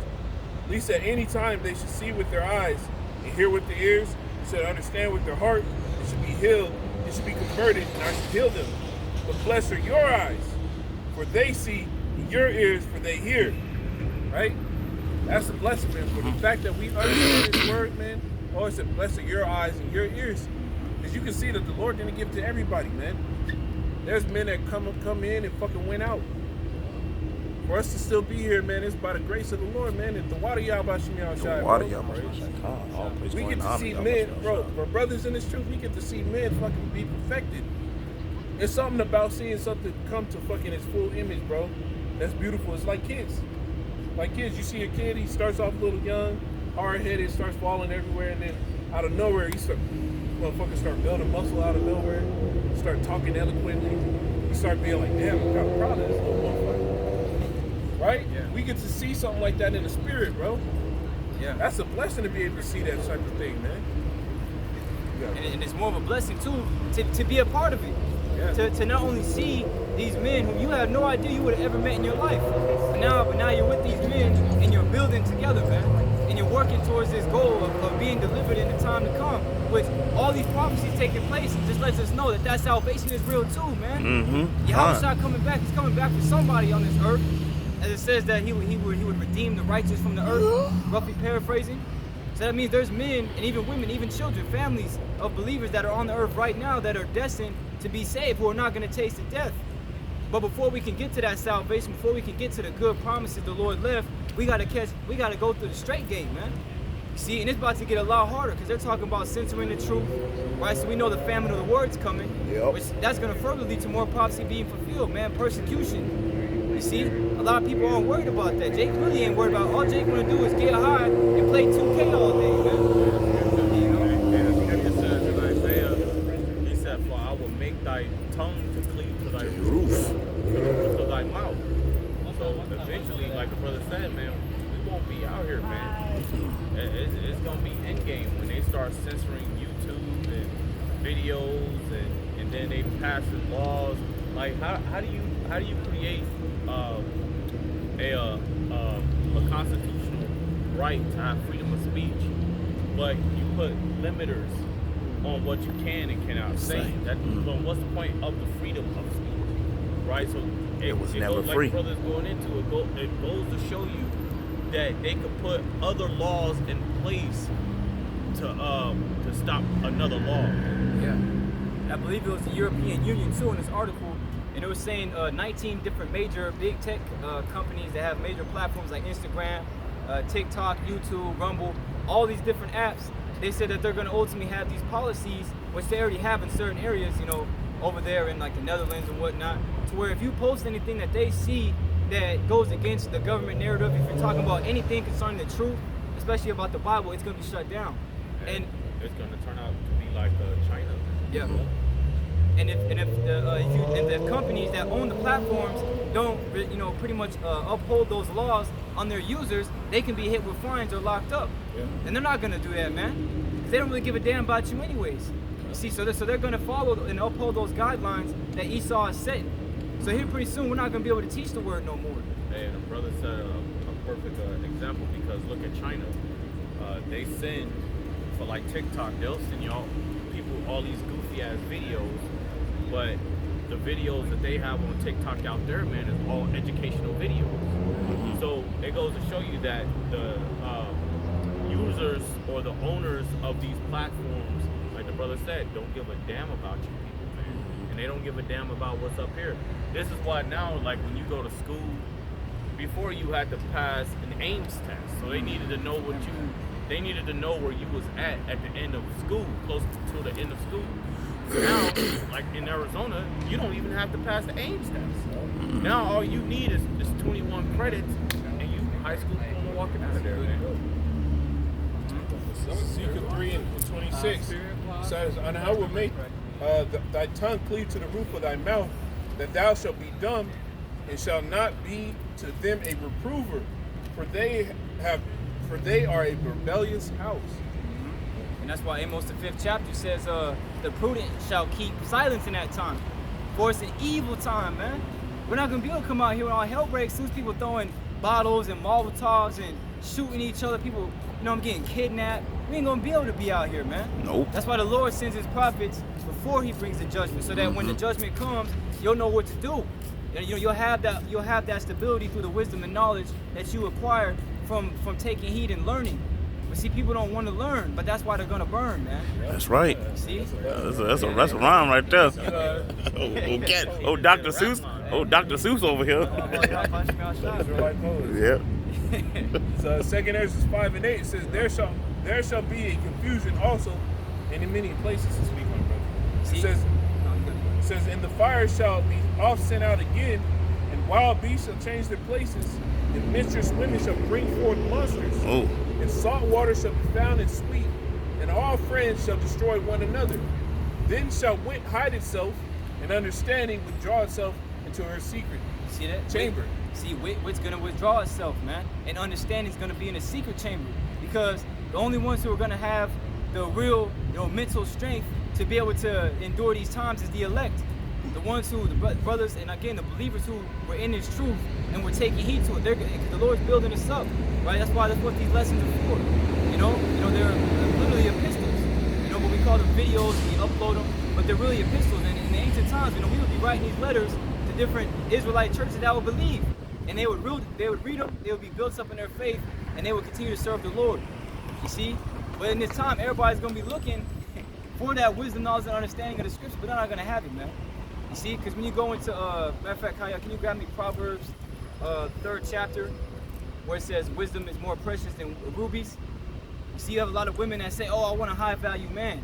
Well, a true high-value man is a man of the Lord, right? A man that follows in the word of Yahweh Bashem Yahweh Shai. Okay, not somebody who just has all nice, fancy cars, because anybody can have that, but not everybody can have this. You see, this was given from heaven. You got it, bro. This is Proverbs 3 and 15. And you can get a man that have a lot of money but treat you like shit, man. Yeah. Not give a damn about you, man. Walk in the house and you know, get it in with you and walk the hell out. Yeah. Treat you like a Tyler Perry. Yeah. Now you're looking sad. Now you're going out sad. Proverbs 3 and 15. She is more precious than rubies, and all things thou canst desire are not to be compared unto her. Yeah, when you go into that word precious in the Hebrew, you get the Hebrew word yakor, which means to be highly valuable or to be esteemed. You see, that's why the Lord says he's going to make a man more precious than fine gold. And that word precious in that particular chapter in Isaiah 13 is the same Hebrew word yakor. So the men of the Lord that are going to be precious in that day, right, and who are going to be highly sought after, is the ones who are serving the Lord and who have this truth, man, who have this knowledge. Okay? They're going to be good in that time. You see, and really, you know, wisdom and knowledge, you know, is keeping us stable now. You see, because the average person looks at what's going on and it's depressing to them. But to us, we get excited. We hear more articles that these nations ready to burn America and wipe them out the face. We get happy, man. I jump up and down like a little kid and going to GameStop and stuff, man. Because we know we going to second Ezra. So what is that? Second Ezra was at 9 and 6 for the end of Esau. Well, roughly paraphrase, Esau and beginning of Jacob, basically. So we know. Esau's the end of the world. Yeah, Jacob's the beginning of that followeth. So we know what's coming. We got what's coming next. A kingdom. It's Wisdom Psalm 8, verse 5. Going back to the thing about the riches of wisdom, bro. If riches be a possession, be desired in this life, what is riches and wisdom that worketh all things? I thought that was Rick James. Always doing the most. It's a bunch of titles. Great value blade.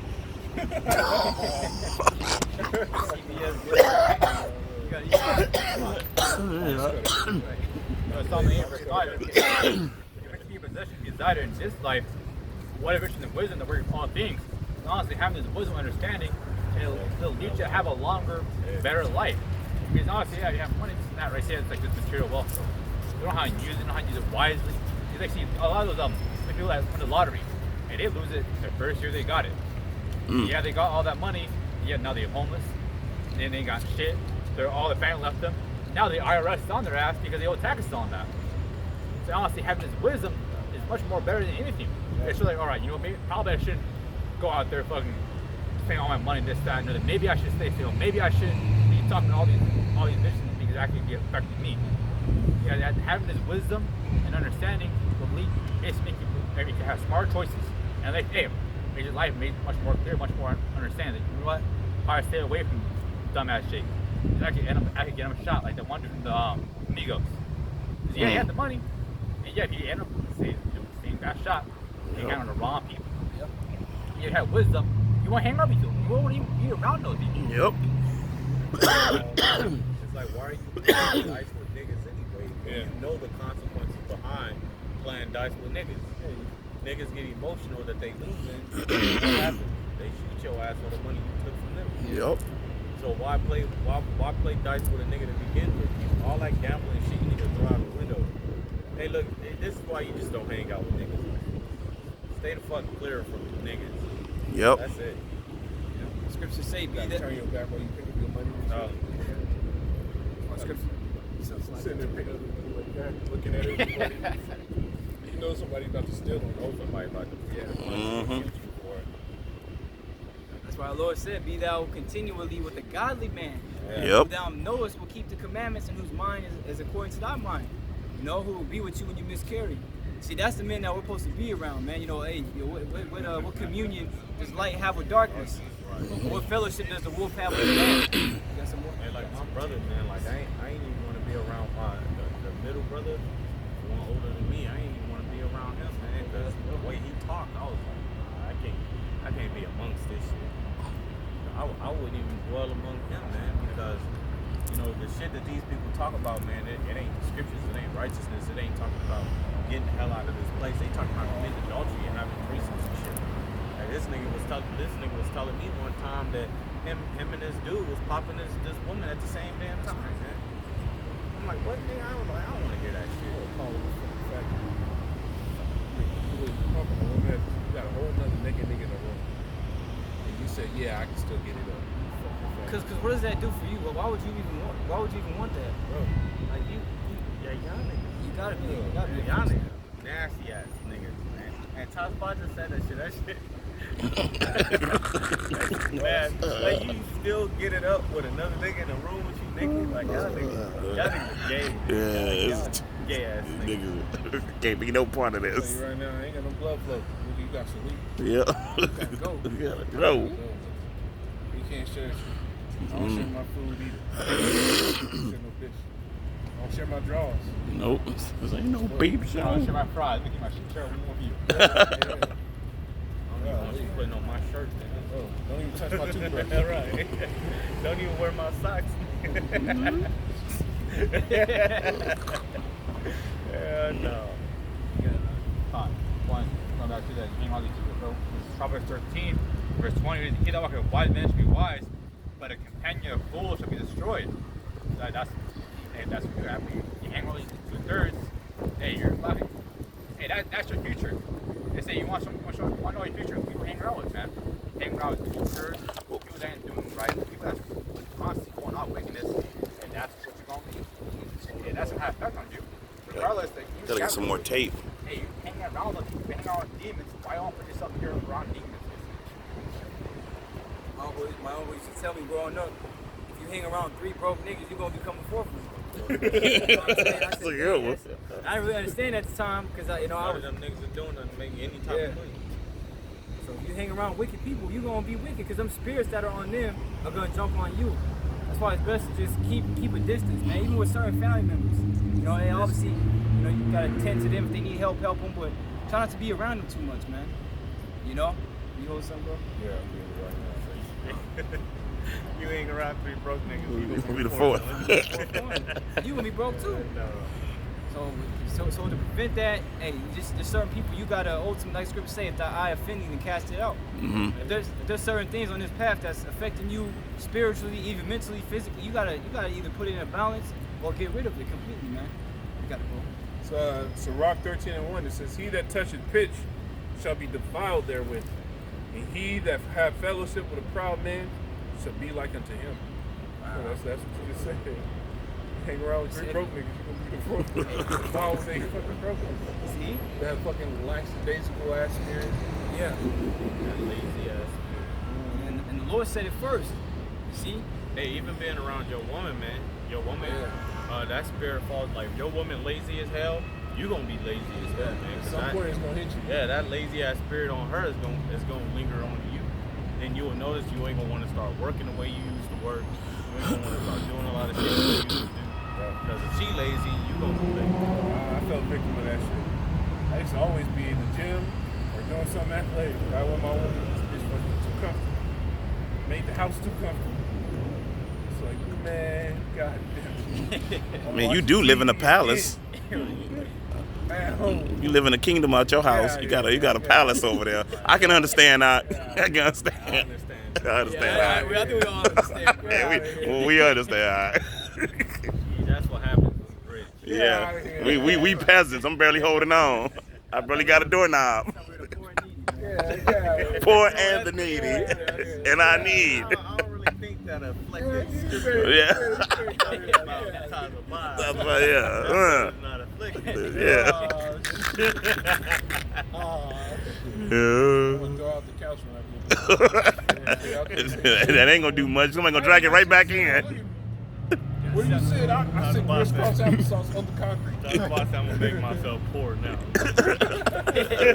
Wait, make yourself poor. You gotta be rich. I'm one of you. I'm one of you. You gotta sell what you got to the poor, huh? You know what I mean?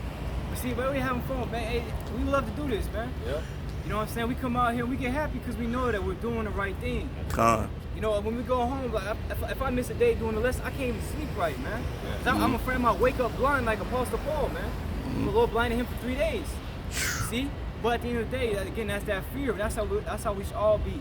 The scripture say, delight thyself in the Lord, and he'll give you the desires of thy heart. But first you have to take that joy. You should be like, man, I gotta pray again. Damn. Man, I gotta fast. I don't want to fast today. And your flesh be doing that, but you gotta fight that mentality and that thought. And the scripture says the spirit fighteth against the flesh, warreth against the flesh. So you always at war. Your worst enemy is you. Like this nigga used to say it when he used to be in his camp. He used to say it a lot. He said your worst enemy is yourself. Yep. That's true. That's facts. It's that man in the mirror. Your enemy is yourself. You will put yourself in a position to where you're not gonna want to do something. Instead of being able to do it, you're not going to want to do it because you look at it as if it's afflicting you and putting more of a burden on you when it's actually beneficial to your life. See, if you don't fight those thoughts, the flesh going to take over. You got to have rule over your spirit, man. See, you know, have that spiritual defense in your mind. See what you got to do. 2 Ezra 4:27, it says, I gotta start up. Verse I'll start at 25. It says, what will he then do unto his name whereby we are all called? For these things have I asked. Then answered he me and said, the more thou searchest, the more thou shalt marvel, for the world hasten fast to pass away. Yeah, this world hasten fast to pass away, man. Every day we just get closer to Yahweh Shah coming back. And first and foremost, we get closer to the sad perils concerning the mandatory Karagma or the RFID microchip. Okay, all hell breaking loose, FEMA camps, right? Esau coming in like a flood. We're coming into all these things. You see? That's why you gotta take this truth seriously, because each day you can't redo it. It's not like fucking Call of Duty, man. You can just press square, respawn, and get another chance. No, whatever you did yesterday is written in stone, and it was taken to the throne, and that just run. Man. Yo, We're on the road today. Yeah. We over here rapping. I know that's how it goes, but that's true though, man. Whatever you did yesterday is written and it's being taken right to Yahweh Shah. Yahweh Shah looking at that report, he's like, man, are you serious? Or he's like, yeah, he's like, man, I did what I did for this. Got a bucket of thunderbolts right by it. Yeah. See, he's ready. We're all worthy of death every day, but you know that's why again, you know, it's all glory to Yahweh Shah because he continues to, go to the Heavenly Father on behalf of us. Plead for us. That's why the scripture said we have an advocate with the Father, and that is our Lord Hamashiach Yahweh Shah. And that word advocate goes into a fighter for it, right on support. See, so Yahweh Shah is fighting for us in the heavens, man. As this place fastly passes away. You got it, bro. It says, and cannot comprehend the things that are promised to the righteous in the time to come. For this world is full of unrighteousness and infirmities. The world is full of unrighteousness, man. And it's not hard to see. Like, all you gotta do is open the door to your house and walk outside. In less than 5 minutes, you're gonna understand why this world needs to be destroyed. And if you can't see it, then you're not in the right spirit, man. You see, because our forefathers were always vexed, constantly asking the Lord the question, how long? You know, how long are we gonna have to live among wickedness and behold grievance? You see, and that's the same question we ask to this day because we want to be in a new heaven and a new earth wherein dwells righteousness, man. You got it, bro. It says, but as concerning the things whereof thou askest me, I will tell thee, for the evil is sown, but the destruction thereof is not yet come.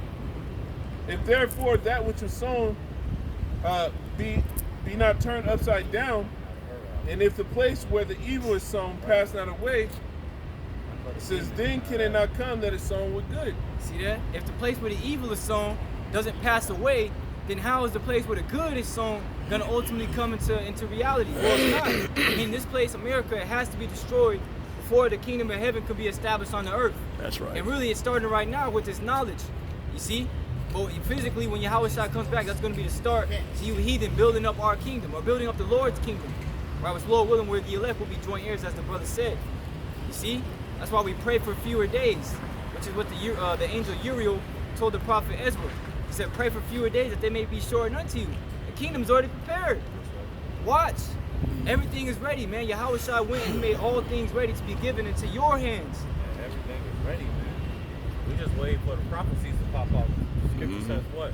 Hold back the four winds into the elect be saved. Yep. That's it. The Lord said it's my good pleasure to give you the kingdom. Yep. So man, what's the point of holding on to this shit, man? What you gonna hold on to? Having to see fucking drag queens on TV and almost every commercial.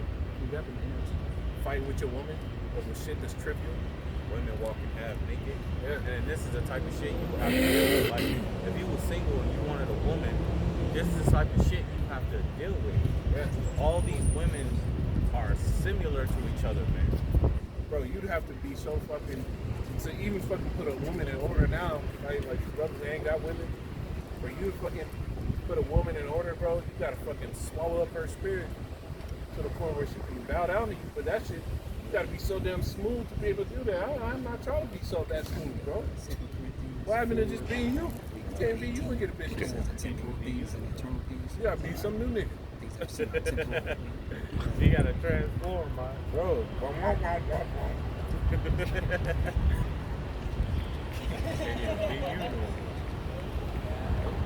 Because a lot of times that bitch is already looking towards being with somebody else. Yeah. It's funny to me how it's funny to me how a lot of these cats out here, especially the younger generation, they call Gen Z, they be, you know, so uptight about their women, and find out later she's in the bed with another dude. That's why it's best for you to just fucking stay single, man. Yeah. Stay single and do what you gotta do for your hot box shot. The Lord have chosen you to be for this truth, because the last thing you want to be focused on is a fucking woman that's in your house. Yeah. Look, because at the end of the day, do you want to? At the end of the day, do you want to be destroyed right along with her? It's not even a guarantee for your Lord to deliver your peace, man. You got to think about it, man. Why would the Lord deliver a woman if she's committing all type of wickedness, man? Wickedness you probably don't even know about, and she's not putting in any kind of effort to show the Lord that she's willing to be, to show the Lord that she's willing to be given mercy, man. Look at Lot's wife, man. Right? She loved being in that wicked society so much, she wanted it back. So she did what? She looked back at it. She wanted all of that shit. She wanted the wickedness. She wanted the riches that they had in there as well. Look at Job's wife. What she did. And Job's wife told Job to curse the God. Most High. Yep. She said, curse the Most High and die. That's crazy, man. Damn. Look at these women. Hey, pan the camera around. I just pan it around, man. Look at these women, man. Hey, you think the Lord's about to deliver these bitches? You out of your damn mind, man. And then go ahead and talk to them and tell them to get right. No, just pan it around, man. Pan it around, brother. Sorry. All looking dead at them and shit. Just pan it around, man. Oh, that's what we're doing. Yeah, just like that. Better start feeling niggas. Hey. This what I can- weird and shit. Hey, you might as well put a microphone to their damn mouth. Cancel the Hebrew Israelites. This one is important. Cancel it. This brother's just watching them and shit. But you see the wickedness, man. You see these women. Hey, you think these women believe in the Lord, man? Hell no. They believe in Comic-Con and sexualizing themselves. This is what women are about. This is what they do. And they get mad when they're like, you just look at us as meat. So are meat. That's You all are y'all meat. are. You ain't nothing else, man. Like if a nigga was to break in my house, you think you about to get up and fight with me? Yeah. I'm about to fight alone in that motherfucker. They gonna be hiding under the bed like Jesus creatures, man. They ain't going nowhere. See? But see, again, everything is backwards in this society, man. You know, and there's no order. We're living in a land of disorder. You see? But that's why we know that one day when our Lord comes back, true order is gonna be established. It's not gonna be confusion everywhere and people just living their life, doing what they want, serving idols. See, that's really what people are doing at Comic-Con. They're dressing up as their favorite idol. They look up to him. They're actually trying to become him instead of becoming like Yahweh Shemi outside, man. See, you got that, bro. This is 2 Corinthians 4:18. While we look not at the things which are seen, but at the things which are not seen. For the things which are seen are temporal. That's what they do, man. They sexualize themselves. then when you sexualize a woman, she telling you why you sexualize her. Because you out here with your ass cheeks out, man. You know damn well when you go home, your man is smacking your ass cheeks all day. So obviously your ass is looked at as something to sexualize when you at home with your man. So why would you come out here in the open where it's public and show your ass, man? That was the point. Because they're marketing themselves still. You see, that's wicked as hell. You got a whole man at home, but they coming out, they should be wearing same-face clothes with modest apparel. Look what I got. You want a piece? That's all they do all day, man. Instagram, all that shit, bro. OnlyFans. That OnlyFans literally destroys society, man. Bro, the game has changed, bro. The game has changed, bro. It ain't what it used to be, bro. You gotta be a whole different type of... You gotta play mind games all day with this now. You wanna get a new one? Learn how to play the mind games. Otherwise, you're gonna have fucking have extreme hell. And even when you got it to the point where you have some peace, now you have to deliberately bring certain type of attention in the house so they get too bored. Yeah? Bro, I be doing that shit with my own when we start fucking arguing. Because I know damn well this bitch is getting bored. Let me fucking spice it up for this one. That's funny. A girl just said that the other day while she broke up her boyfriend. I said, well, she was like, I broke up my boyfriend. I'm like, for what? She was like, because I got bored. I was like, damn, okay. They like drama. Yep. They won't admit it, though. Bitch will leave you just because they got bored. I say leave, shit, be my dad. Yeah, bye. The front door right there. I don't want you anyway, bitch. Fact. Yeah.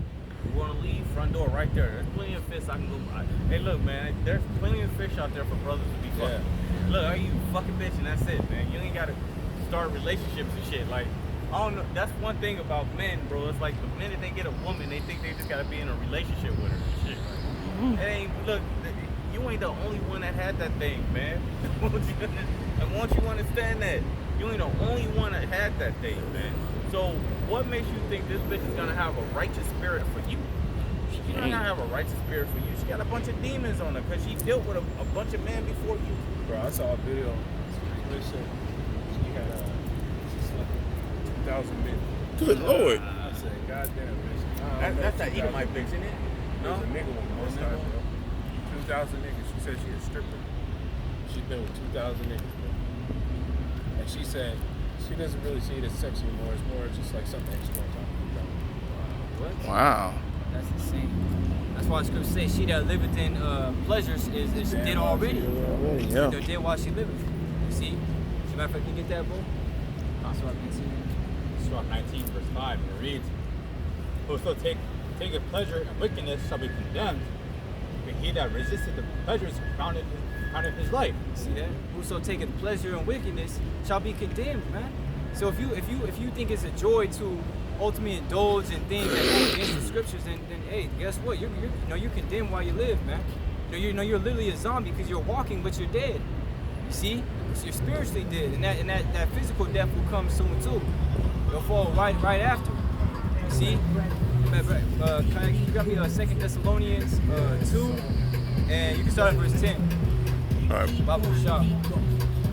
This is 2 Thessalonians 2 and verse 10, right? To whom ye forgive anything, I forgive also. For if I forgave anything to whom... 2 Thessalonians 2 and 10. Oh, sorry. It's Corinthians.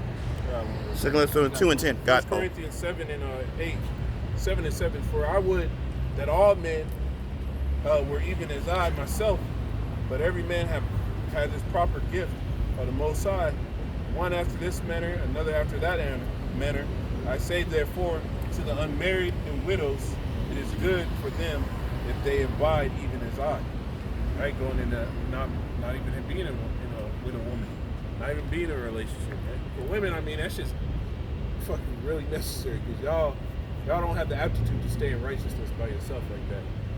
But for men, brothers in this truth, man, just picking up another burden, bro, it's just gonna be that, another burden, man. Yeah. It's not even fun, man. These women don't know how to deal. It's nursing as fuck. Coming home one day, he's like, works all fucking tired, maybe tired as fuck, bro. At first he hears yelling and shit. Yeah. And it's like, sometimes I just fucking walked out the same, like, man, I'm not doing this. Brother walked in, turn around, walk right back out. Where you going? Gotta go. Punch, man, that Baki punch. Boom.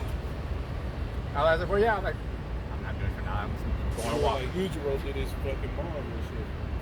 Yujiro Hotline, man. Have y'all seen that shit? red hair? Baki? Yeah, the redhead dude, Yeah. Squeeze that bitch to death. That's what women would do. You know what I'm saying? Like, there's a scripture where it says, a woman, if she maintains her husband, is full of anger and reproach. You see what I'm saying? And when you go into the GNT for that particular scripture, it says that a bad wife will constantly make her husband depressed. Yeah. You see, so that's what a lot of these women do, because they're not trained to be women. They're not trained to be wives, you know, that care for children. They're just trained to be hoes, stock culture. They're trained to be self-absorbent. Yeah. So all they think about is mostly them. I get into an argument with your woman and count how many I's and me she says in an argument. Yep. Women are very self-absorbent, and the society that you live in today have taught women to be like that. Like the brother said, you know, these women didn't grow up to learn how to be women, and a lot of that have to do with the elders above them. Yeah. Like the elders above them ain't teaching them how to be women. The elders above them, you know, what they call Gen X. They call them Gen X. Gen X ain't teaching their younger kids, or they not teaching their daughters and shit. What they're teaching them is just go and graduate, go to college, and live your life.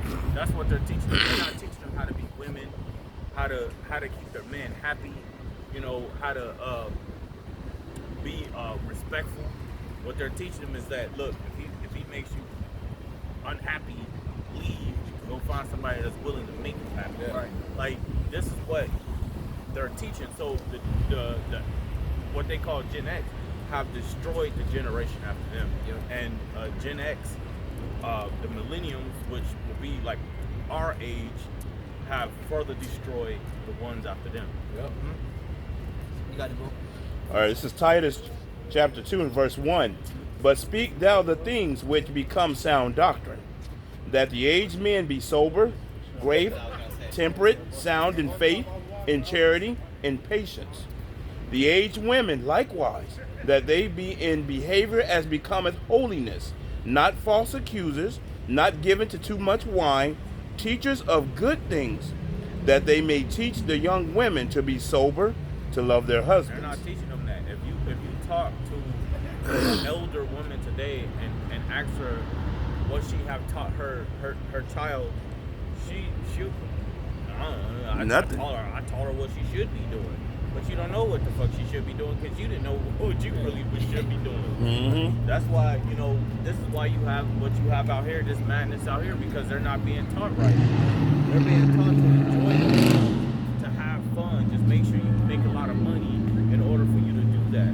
They're not actually a woman living in an apartment. Right, just madness. Like, bro, what do you mean living in an apartment? You ain't got a man that you're able to fucking build enough to be in a house together with? That's wild. It's fucking wild. And then you have bitches like me and Khalifa, the fucking porn star, that had fucking 3 failed marriages, and act like the fact that she got married was the fucking was an accolade. No, nigga, you fucking all of marriages were failed. Why are you giving bitches marriage advice?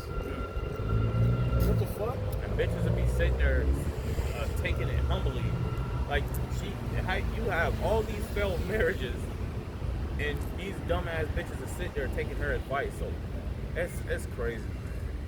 But this is what you get in the world, man, when you got wickedness happening. This is what, the Lord, everything that's happening in the world is examples, man. The Lord have set up examples. What not to do. And he's saying, look, when I put these women in power, this is what you're going to get out of it. So in the kingdom to come, when I give the world back unto you, just know this is what you don't want to happen. Yeah. So in order for this not to happen, this is what you have to do. This is why the Lord is about to reprogram Israel. Yeah. Like a damn computer, he's about to reprogram you, and he's about to put the laws in your heart, and he's about to make you keep the laws. Yeah. And that's what our people need, man, because they're completely gone. You know, and we see Jake, every day, we'll be at the job or at the store or wherever we're traveling to. You look at Jake, man, our people are literally gone, man. You see, they're not coming back. That's why it's a miracle that we're even here, that we have this knowledge, that we have the right mindset, because we can see that that's not something that's common within this world, especially here in America, man. You see, we got it, bro. You continue on that. This is Titus 2. Israel is supposed to fear the prophets being out here, man. Just like they fear when Jeremiah will walk up. Uh-huh.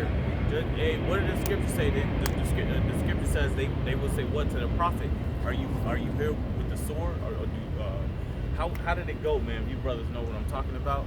I forget how it went. Out peaceful? Yeah, do you come out peacefully, or do you come with the sword? And because Coming to give bad tidings. People will fear the prophets, man, because if the prophet sold up, you know, oh shit, what did we do, man? What happened? Like, or if you in the house and you do some fucked up shit, your parents walk through your door, you like, man, you know, you're scared, man. These people ain't fearing the prophets, man. Hey, the prophets are out here on the highways and hedges, speaking the judgment of Yahweh Shemel Shah. What people doing? Enjoying themselves. Says they always done, man. The truth's going out, they don't acknowledge it. See, but they're gonna acknowledge it and desire it when it's too late. The time is now. The time to make that change is now. It's not later. It's not tomorrow. It was yesterday. Today. See? Matter of fact, Kaya, you can drop that. Can you grab Jeremiah 32? And you can start at verse. You can start at verse. Is that Calvin? You can start at verse 30, 32, 31. That's not 31. All right. This is Jeremiah 32 and 31. For this city hath been to me as a provocation of my anger and of my fury from the day that they built it, even unto this day, that I should remove it from before my face. It's like, can you start chapter 31 and verse 31. This is Jeremiah 31 and verse 31. Behold, the days come, saith the Lord, that I will make a new covenant with the house of Israel and with the house of Judah, not according to the covenant that I made with their fathers in the day that I took them by the hand to bring them out of the land of Egypt, which my covenant they broke, although I was a husband unto them, saith the Lord. But this shall be the covenant that I will make with the house of Israel after those days, saith the Lord.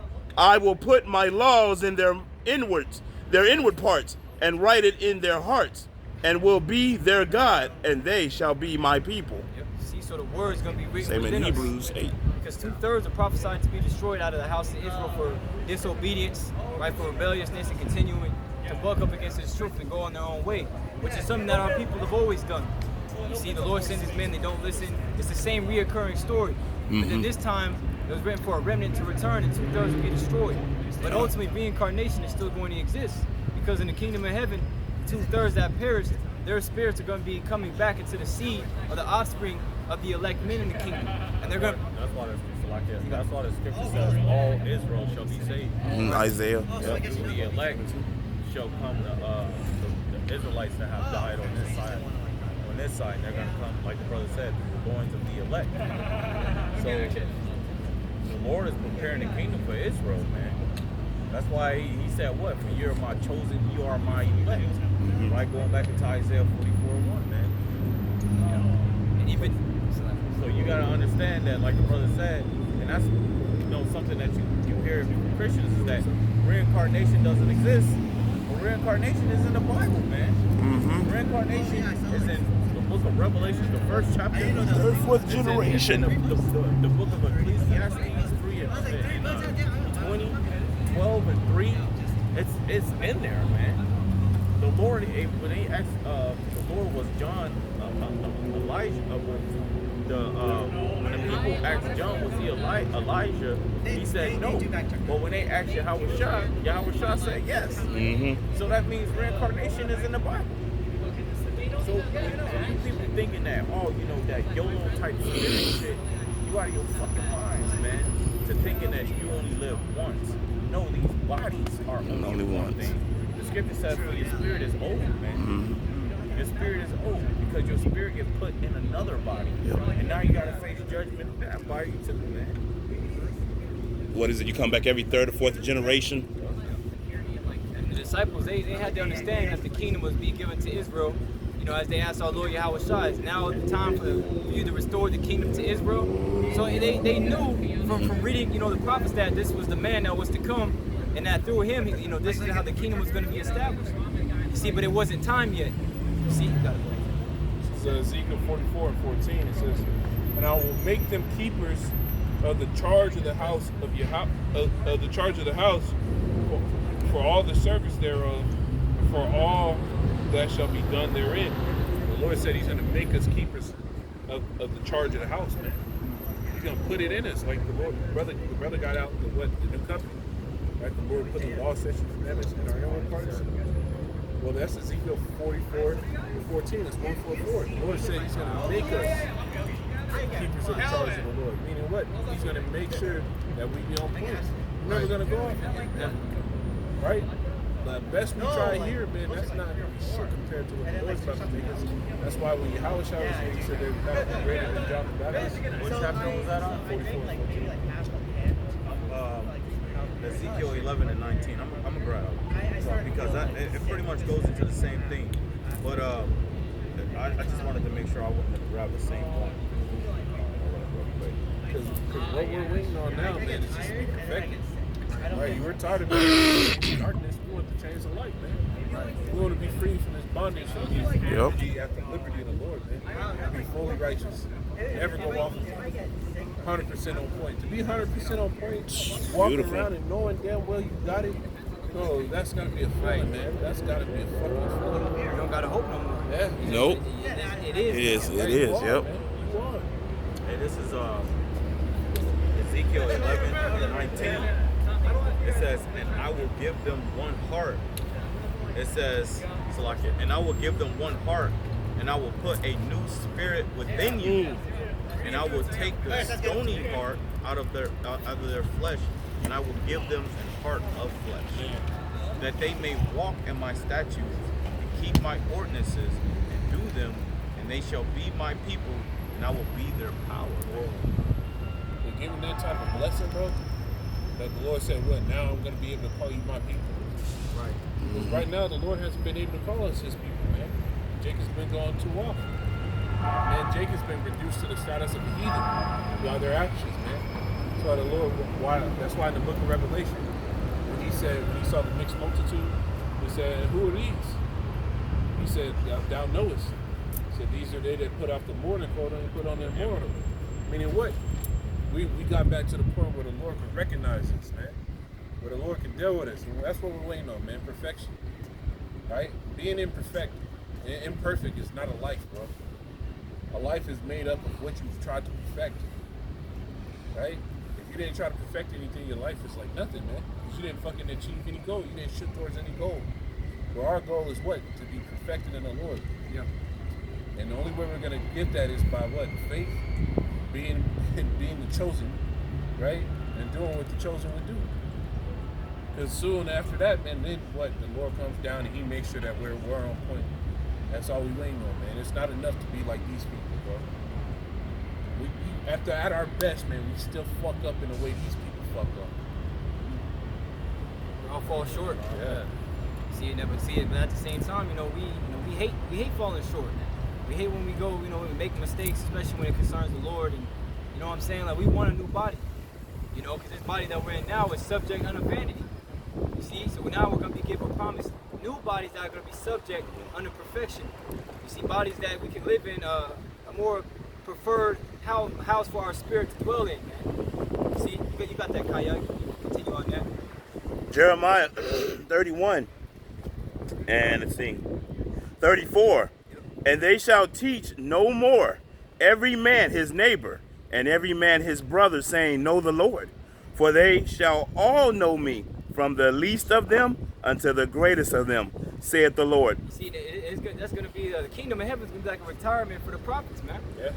They're not going to have to deal with Jake anymore. Dealing with Jake is the worst thing on the earth, man. like Brother Tazar said, miseducation and pride is the two. Well, that's the worst combo you have, and our people got them both. They're not educated the right way, and they don't, and they're proud. You can't teach somebody like that, man, because they think they know it, but they don't have it. Like I said, go to Chicago and try to teach a nigga out there. Right. He gonna pull that Pooh Shiesty mask up from his neck, and it's gonna be a wrap, man. The hardest headed niggas I've ever Chicago and Florida. You'll be wasting your time talking to niggas about that. I'm saying he that talking to a fool, talking to one in a slumber. It's like we're talking to Jake, and he just sitting, he's sleeping in the casket. He ain't even aware that we're standing there, man. You see, but in the kingdom, that's the promise that we're not gonna have to teach our people anymore. Because everybody's gonna be in their right mind. You got it, bro. For I will forgive their iniquity, and I will remember their sins no more. Thus said the Lord, which giveth the sun for a light by day, and the ordinance of the moon and the stars for a light by night, which divideth the sea when the waves thereof roar. The Lord of hosts is his name. Continue. Yep. All right. If those ordinances depart from before me, said the Lord, then the seed of Israel also shall cease from being a nation before me forever. That nigga's just weird, man. Like, what are you looking at? Man? He's looking at us weird. This one weird, long-haired ass nigga. God damn. Who the fuck is that? Is that Batman, right? Yeah. Take your flat ass. Yeah. Go sit your ass down. You always had cheeks, bro. And you have none. Bitch is all wall. Oh, nothing but back. Hey, man, back with a crack. That's it. I'm back with the crack. Hold on. Yeah, no. Give me that again, Knock. I got it. Just fine. Okay. Whoa. Whoa. Whoa. Something flew off. You got it. Knock the one. All right. Jeremiah 31 and 37. You just where you want to start it out? Yeah, keep going, bro. Just reread that last verse.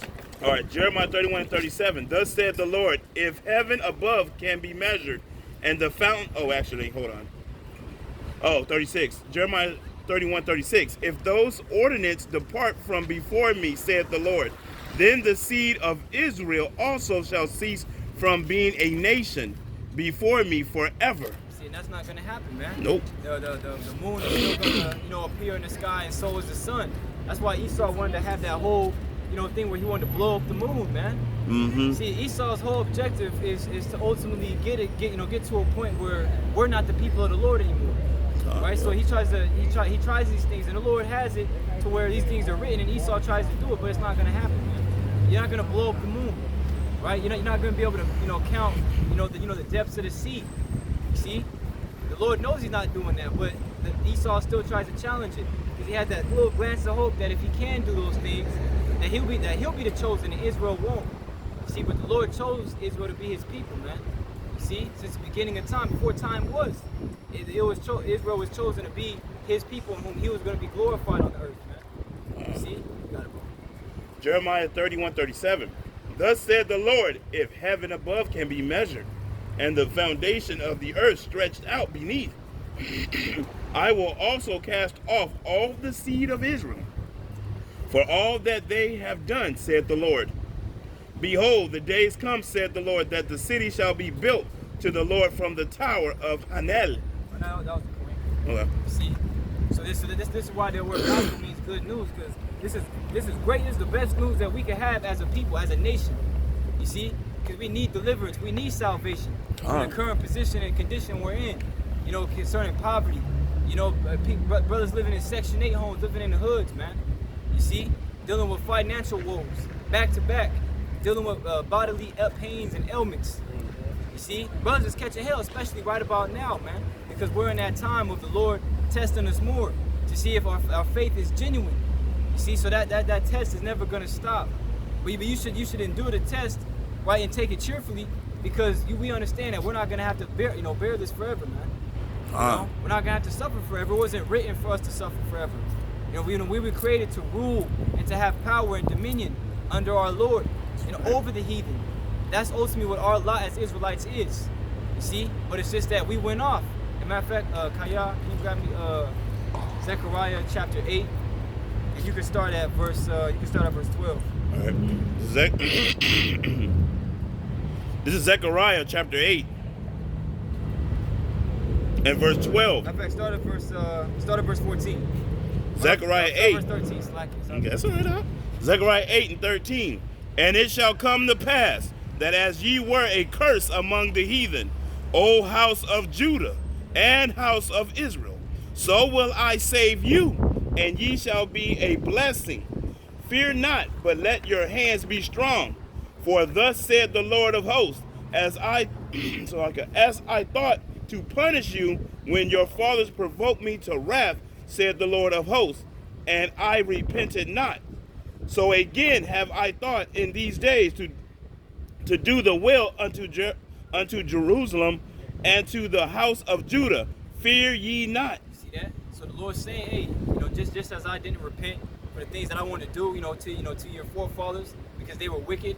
Obviously, we're reaping their punishments. Our fathers sinned and are not, and we have borne their iniquities. We ultimately receive the consequences of their actions. Okay, that's why the curses have cleaved unto us this day. See, so the Lord said, as they provoked me, I brought anger upon them, and I didn't feel bad for it pretty much. But now I'm thinking to do good unto these people in these days, right? Bringing the kingdom, bringing the blessings. You see, you got it, bro. These are the things that ye shall do. Speak ye every man the truth to his neighbor. Execute the judgment of truth and peace in your gates, and let none of your imagine. That's imagine. Let's lock it. Huh? I think it's imagine. I'm saying that right. Oh, or it is. I am. What the? Let none of you imagine. Oh, okay. And let none of you imagine evil in your hearts against his neighbor, and love no false oath. For all these are things that I hate, saith the Lord. And the word of the Lord of hosts came unto me, saying, Thus said the Lord of hosts, the fast of the fourth. That was the point. Oh. You see, so that's what we're supposed to do, is to speak of the truth, to our people. Every week. Yeah, every week. It's like one more closer to death. Every week. Next week we're gonna see the Reaper coming right now. The Reaper gonna be pushing them. Once we get here, it's over. Yeah. Don't cry now, buddy. Don't cry now. And I wouldn't be surprised if we've been the last place he ever sees. Right? Mm-hmm. Oh, they're here. That's like I need tape. Yeah. Got the duct tape out on the Go ahead, man. God, you get that, bro? John 34, verse 25, and it reads, And I will make with them a covenant of peace, and will cause the evil beasts to cease out of the land, and they shall dwell safely in the wilderness, and sleep in the woods. And I will make them and the places round about my hill a blessing, and I will cause the showers to come down in the season.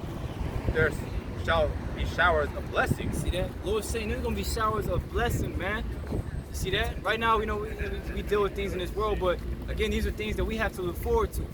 Okay? This should comfort your mind and your spirit, seeing as we have to deal, with the Babylonian experience. Deal with the food being contaminated, deal with the water being all, messed up, man. And now it's to where the point where Bill Gates wants to inject mRNA, vaccines into all the food we eat concerning the meat, the dairy. He wants to do all that, man. You see, so the Lord's bringing in blessings here soon. So we gotta bear the indignation right now. You see? Keep going, bro. Gone. Verse 27 it reads, The tree of the field shall yield her fruit, and the earth shall yield her increase. They shall be safe in their land, and shall know that I am the Most High. When I have broken the bands out of their yoke, and delivered them out of the hand of those that serve themselves of them. And they shall no more be afraid to the heathen, neither shall the beasts of the land devour them, but they shall dwell safely, and none shall make them afraid. See, we're going to be able to dwell safely. We're not going to have to worry about any wicked agendas of the heathen. We're not going to have to worry about, any, a bad neighborhood because of crime rates. We're not going to have to worry about, random animal coming and messing us up, because the animals are going to be at peace with us. You see? The animals are going to love us, man, but they're going to also be against the heathen. You're going to be able to send a lion if you want, on an Edomite, just because, man. see? You got it, bro. On verse 29, it reads, and I will raise up for them a plant of renew, and they shall be no more consumed with hunger in the land, neither bear the shame of the heathen anymore. Thus shall they know that I am the Most High of power, and with them, and that they, even the house of Israel, my people, say the Most High Yahweh. That ye my flock, the flock of my pasture, are men, and I am your power, and they say the Most High power. See that? So the Lord's getting ready to pour out a blessing upon, Lord willing, we're his elect, that we won't even have room enough to receive. You see? And you imagine that it's just like the Lord pouring the water into a glass, and you're like, okay, I'm good, and he just keeps pouring it, it's overfilling. You're like, dang, how much you gonna put in that glass? Well, the Lord's not gonna stop. You see? Because once again, we weren't created to be slaves. We weren't created to work a 9 to 5, man, and just, you know, be at rest under the feet of somebody who's inferior to us. You know, we weren't made to be like that. But again, we went off. We did the crimes. So now we're serving the time. Okay, grab Lamentations 4 and 22. The scripture says, "Speak comfortably unto Jerusalem." And the waters of one. So the Lord says, "Speak comfortably unto Jerusalem." You see, because our people again are catching hell right now. So these words, you know, is what's gonna keep them strong in their mind and give them purpose to continue to endure each day, so that we can get to this point, because it's coming. You got it, bro. Lamentations 4, verse 22. Yep. And it reads, "The punishment of thy iniquity is accomplished, O daughter of Zion. He will no more carry thee away into captivity. He will visit thy iniquity, O daughter of Edom. He will discover thy sins." See that? So the punishment of our iniquity is accomplished. See, we probably have a little bit of sand left in the hourglass that needs to fall before we can rise. You know, but we have to wait and we have to be patient. Like it says in Lamentation, the 3rd chapter, it's good that a man should both hope and quietly wait for the salvation of the Lord. So like the brother said earlier, that's all we're waiting on, man. It's the Lord willing be delivered out of here. And that's what our faith is. And that's what it's going to be until that happens or we're taken from this earth. You know, through being persecuted for this truth, having our head beheaded. You know, either way it happens, we're not going to stop, man. Nothing shall separate us. We don't care about nothing here. You know, we can give a damn about the women we have or, you know, the cars, clothes. None of that shit matters, man. Because at the end of the day, the scriptures say be pilgrims upon the earth. That's and right. when you go into that word pilgrim, it means a traveler to a holy place. So we're just passing through. We're traveling to a holy place, which we're trying to get to the kingdom, man. You see, but again, we have to go through this straight path where there's many dangers and perils. Fire on one side, you know, In jumping on the order other. to receive the city that's full of all good things. You know, and our Lord Yahweh Shai had to do it first. Matter of fact, can you get Hebrews 12, and you can start at verse 2. It's Hebrews 12, verse 2, and it reads, "Look unto Yahushai, the author and finisher of our faith, who for the joy that was set before him endured the cross, despising the shame, and is set down at the right hand of the throne of Yahweh." See that? So Yahweh Shai despised what he had to go through, being spit on, having the crown of thorns lodged into his skull, right? Having to be, whipped. You see, having to carry that cross. But he did it for us. He did it for us so that, in due time, we will be able to have this knowledge and continue in that same path. And then ultimately have the same reward. Just as he said, he that overcometh shall receive, what did he say? Shall be able to sit in the throne as I sit with my Father. So this is what we're going to be given to us. Okay, as long as we follow in his same footsteps. Okay, you got it, bro. On verse 3, and it reads, for consider him that I'll slide it out, so you got 1 Peter 4 and we start 12. It's 1 Peter 4 and verse 12, and it reads, "Beloved, thinking not strange concerning the fiery trial, which is to try you, as though some strange thing happened unto you. But rejoice as much as ye are partakers in Mashiach's suffering, that when his glory shall be revealed, ye may be glad also with exceeding joy." You see that? And we'll be partaking in the sufferings of Yahweh Shai, man. You see, but as long as we endure that, we're going to be able to get to that rest. We're going to be able to see him again. You know, the scripture say in 1 Peter, the 1st chapter, how concerning Yahweh Shai, whom having not seen ye love.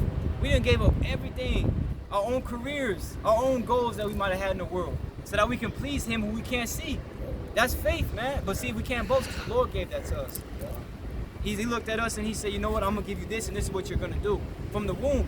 Just like Jeremiah, he said, I ordained you a prophet unto the nations from the womb.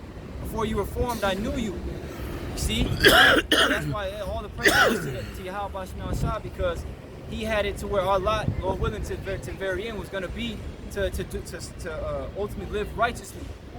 Okay, and to preach righteousness. That's why it says that they that keep the commandments and teach men to do so shall be called greatest in the kingdom of heaven. You see? And that's what we hope to have, man. You know? We hope to be those men. See, you have something? You got it, bro? 2 Corinthians 4, verse 17 is that the hell we do catch, man. When we get to the kingdom, we wish we got more. It's 1 Corinthians 4, verse 17 reads, for a light affliction, which is but for a moment. Because honestly, say you live at most 70 years, right? That's honestly a moment in the Most High. That's just like a blink of an eye, honestly. I said, work there for us a far more exceeding and eternal weight of glory. So whatever we suffer on this side, it's just for a moment. Whatever is on this side, hey, most likely you're gonna lose anywhere if you're in the world, man. Whatever's here on this side, hey, you're probably gonna gain it and lose it. But you know what I'm saying? It's like what? Almost 70 years to live on this side. But all this hell, bullshit, homelessness, rampant, man. People in poverty. You might be one of them. Say this is for a light affliction. That work is for us in exceeding glory, exceeding in eternal glory. Right. Why wouldn't you want to do this? Yep. That is nothing but us going back to the Lord. That's right. So for us to get back to the Lord, that means that's the beginning of our kingdom. So it shouldn't be fucking something to be afraid of, man. Just fear not the sentence of death. Ain't nothing to be afraid of, man. Man, to finally be out of these bodies, Yep. man, to finally not have to get up in the morning and go to work. Yep. And we'll finally be at peace. We ain't gotta deal with these women, we ain't gotta deal with these niggas, we ain't gotta deal with all this hell in the world. Yeah. We finally at peace, we finally with the most. Hey, what did Yahweh Shah say when he was on the cross? He said, you shall be with me in paradise. Mm-hmm. So by death we go to what? We go to paradise, man. Finally, we finally get to do what? We get to fucking rest, man. We finally get to rest. We finally get the fuck out of here, man. And also we saying, stay here in these bodies, these broken ass bodies, man. Right along with this broken ass world. He was for the blue light. Yeah, you actually say good morning, you actually mean it. Yeah. You say good night and actually mean it. Yeah. Lord said in the scriptures in the book of Psalms, the righteous shall praise him upon their beds. When we wake up, we got to grow first, man. Yeah. You wake up, man, and you sit in the bed and not wanting to go do nothing, man. You sit in the bed, you say, fuck this shit. Fuck this shit. You don't want to fucking be here, What man. word would you want? We waiting for this shit to perish, man. And the scripture says that which is sown in righteousness, that which is sown in wickedness have to perish, for that which is sown in righteousness to come. scripture? And matter of fact, let me get that. Let me get 2 Ezra 4 and 28. 2 Ezra 4, verse 28, and it reads, but concerning the things whereof thou ask me, I will tell thee, the evil is sown, but the destruction thereof is not yet come. And that's what we're waiting for. We're waiting for the destruction, man. We're waiting to get the hell out of here, man. We're tired of this shit. Go ahead. Verse 29, if therefore that which is sown be not turned upside down, and the place where the evil is sown pass not away, then can it come that is sown with good. Right. So if this place isn't destroyed, if the Lord don't get rid of it, then how would the kingdom come? Right. So this place have to go before the kingdom can come, and so the Lord can set up His people in righteousness. So the Lord can set up His people to rule. So we need this place wiped the hell off the face of the earth, man. America gotta go. I mean, why would you want to keep living like this? You got people, like the brother said, you got people getting evicted, man. People can't pay their water and light bills, man. Then you go to work, you work your ass off to make them thousands of dollars a day while you only walking out that bitch with a couple $100. Yeah. And then guess what? You don't even get that money the same day. You gotta either wait a week or bi-weekly to even get the pay, man. You're supposed to pay him the same day he worked. So this is the society that you living in. And then when you do get the paycheck, a large amount of that money and your paycheck have to go to a rent, to an apartment you stay in, to a studio, to a house. That's why the scripture says, hey, you know, your wages is put in a bag full of holes, man. So why would you want to be here in this kingdom, this fucked up society, and then they're constantly raising taxes on you? You know what I'm saying? Every time they're going through this so-called crisis, they raise the taxes on the poor and not the rich. Hey, what Donald Trump say? He said, shit, I don't pay taxes. A lot of these cats don't pay taxes, man. Businesses, man, these people who own businesses, man, them motherfuckers they don't pay taxes, man. As long as they have employees, they don't have to pay taxes. I think when Donald Trump paid $800 in taxes his whole career, I pay way more than that shit already. They do not pay 800. That's not even like a whole. That's like a second for him. It's like a day for him to pay all those taxes. You can go ahead. You can get that out. This is Hebrews chapter 4 and verse 8. So if I started 8, 9. Go ahead.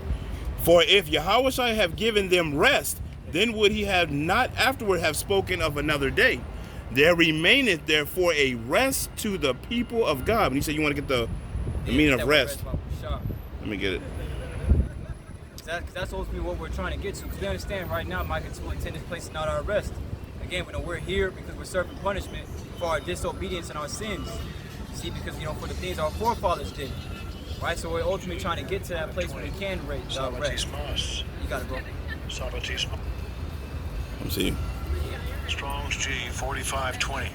Sabbatismas. Sabbatismas.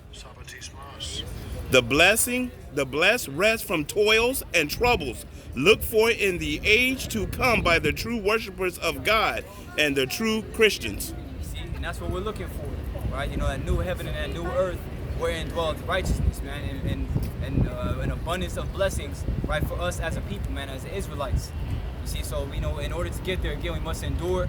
We must protect our mind and our spirit in these days, man, and continue to send up them prayers for ourselves, for brothers, right, for our teachers, for the elder apostles, man, and continue to push this truth as best we can, man, with the hope of salvation. You see, so with that, we hope and pray this lesson was edifying. As always, before we close out, I want to give all the praise, honor, and glory unto Yahweh, Ba'ashem, Yahweh Shai, Ba'ashem, Rakakwadash. Until next time, we say Shalom. Shalom.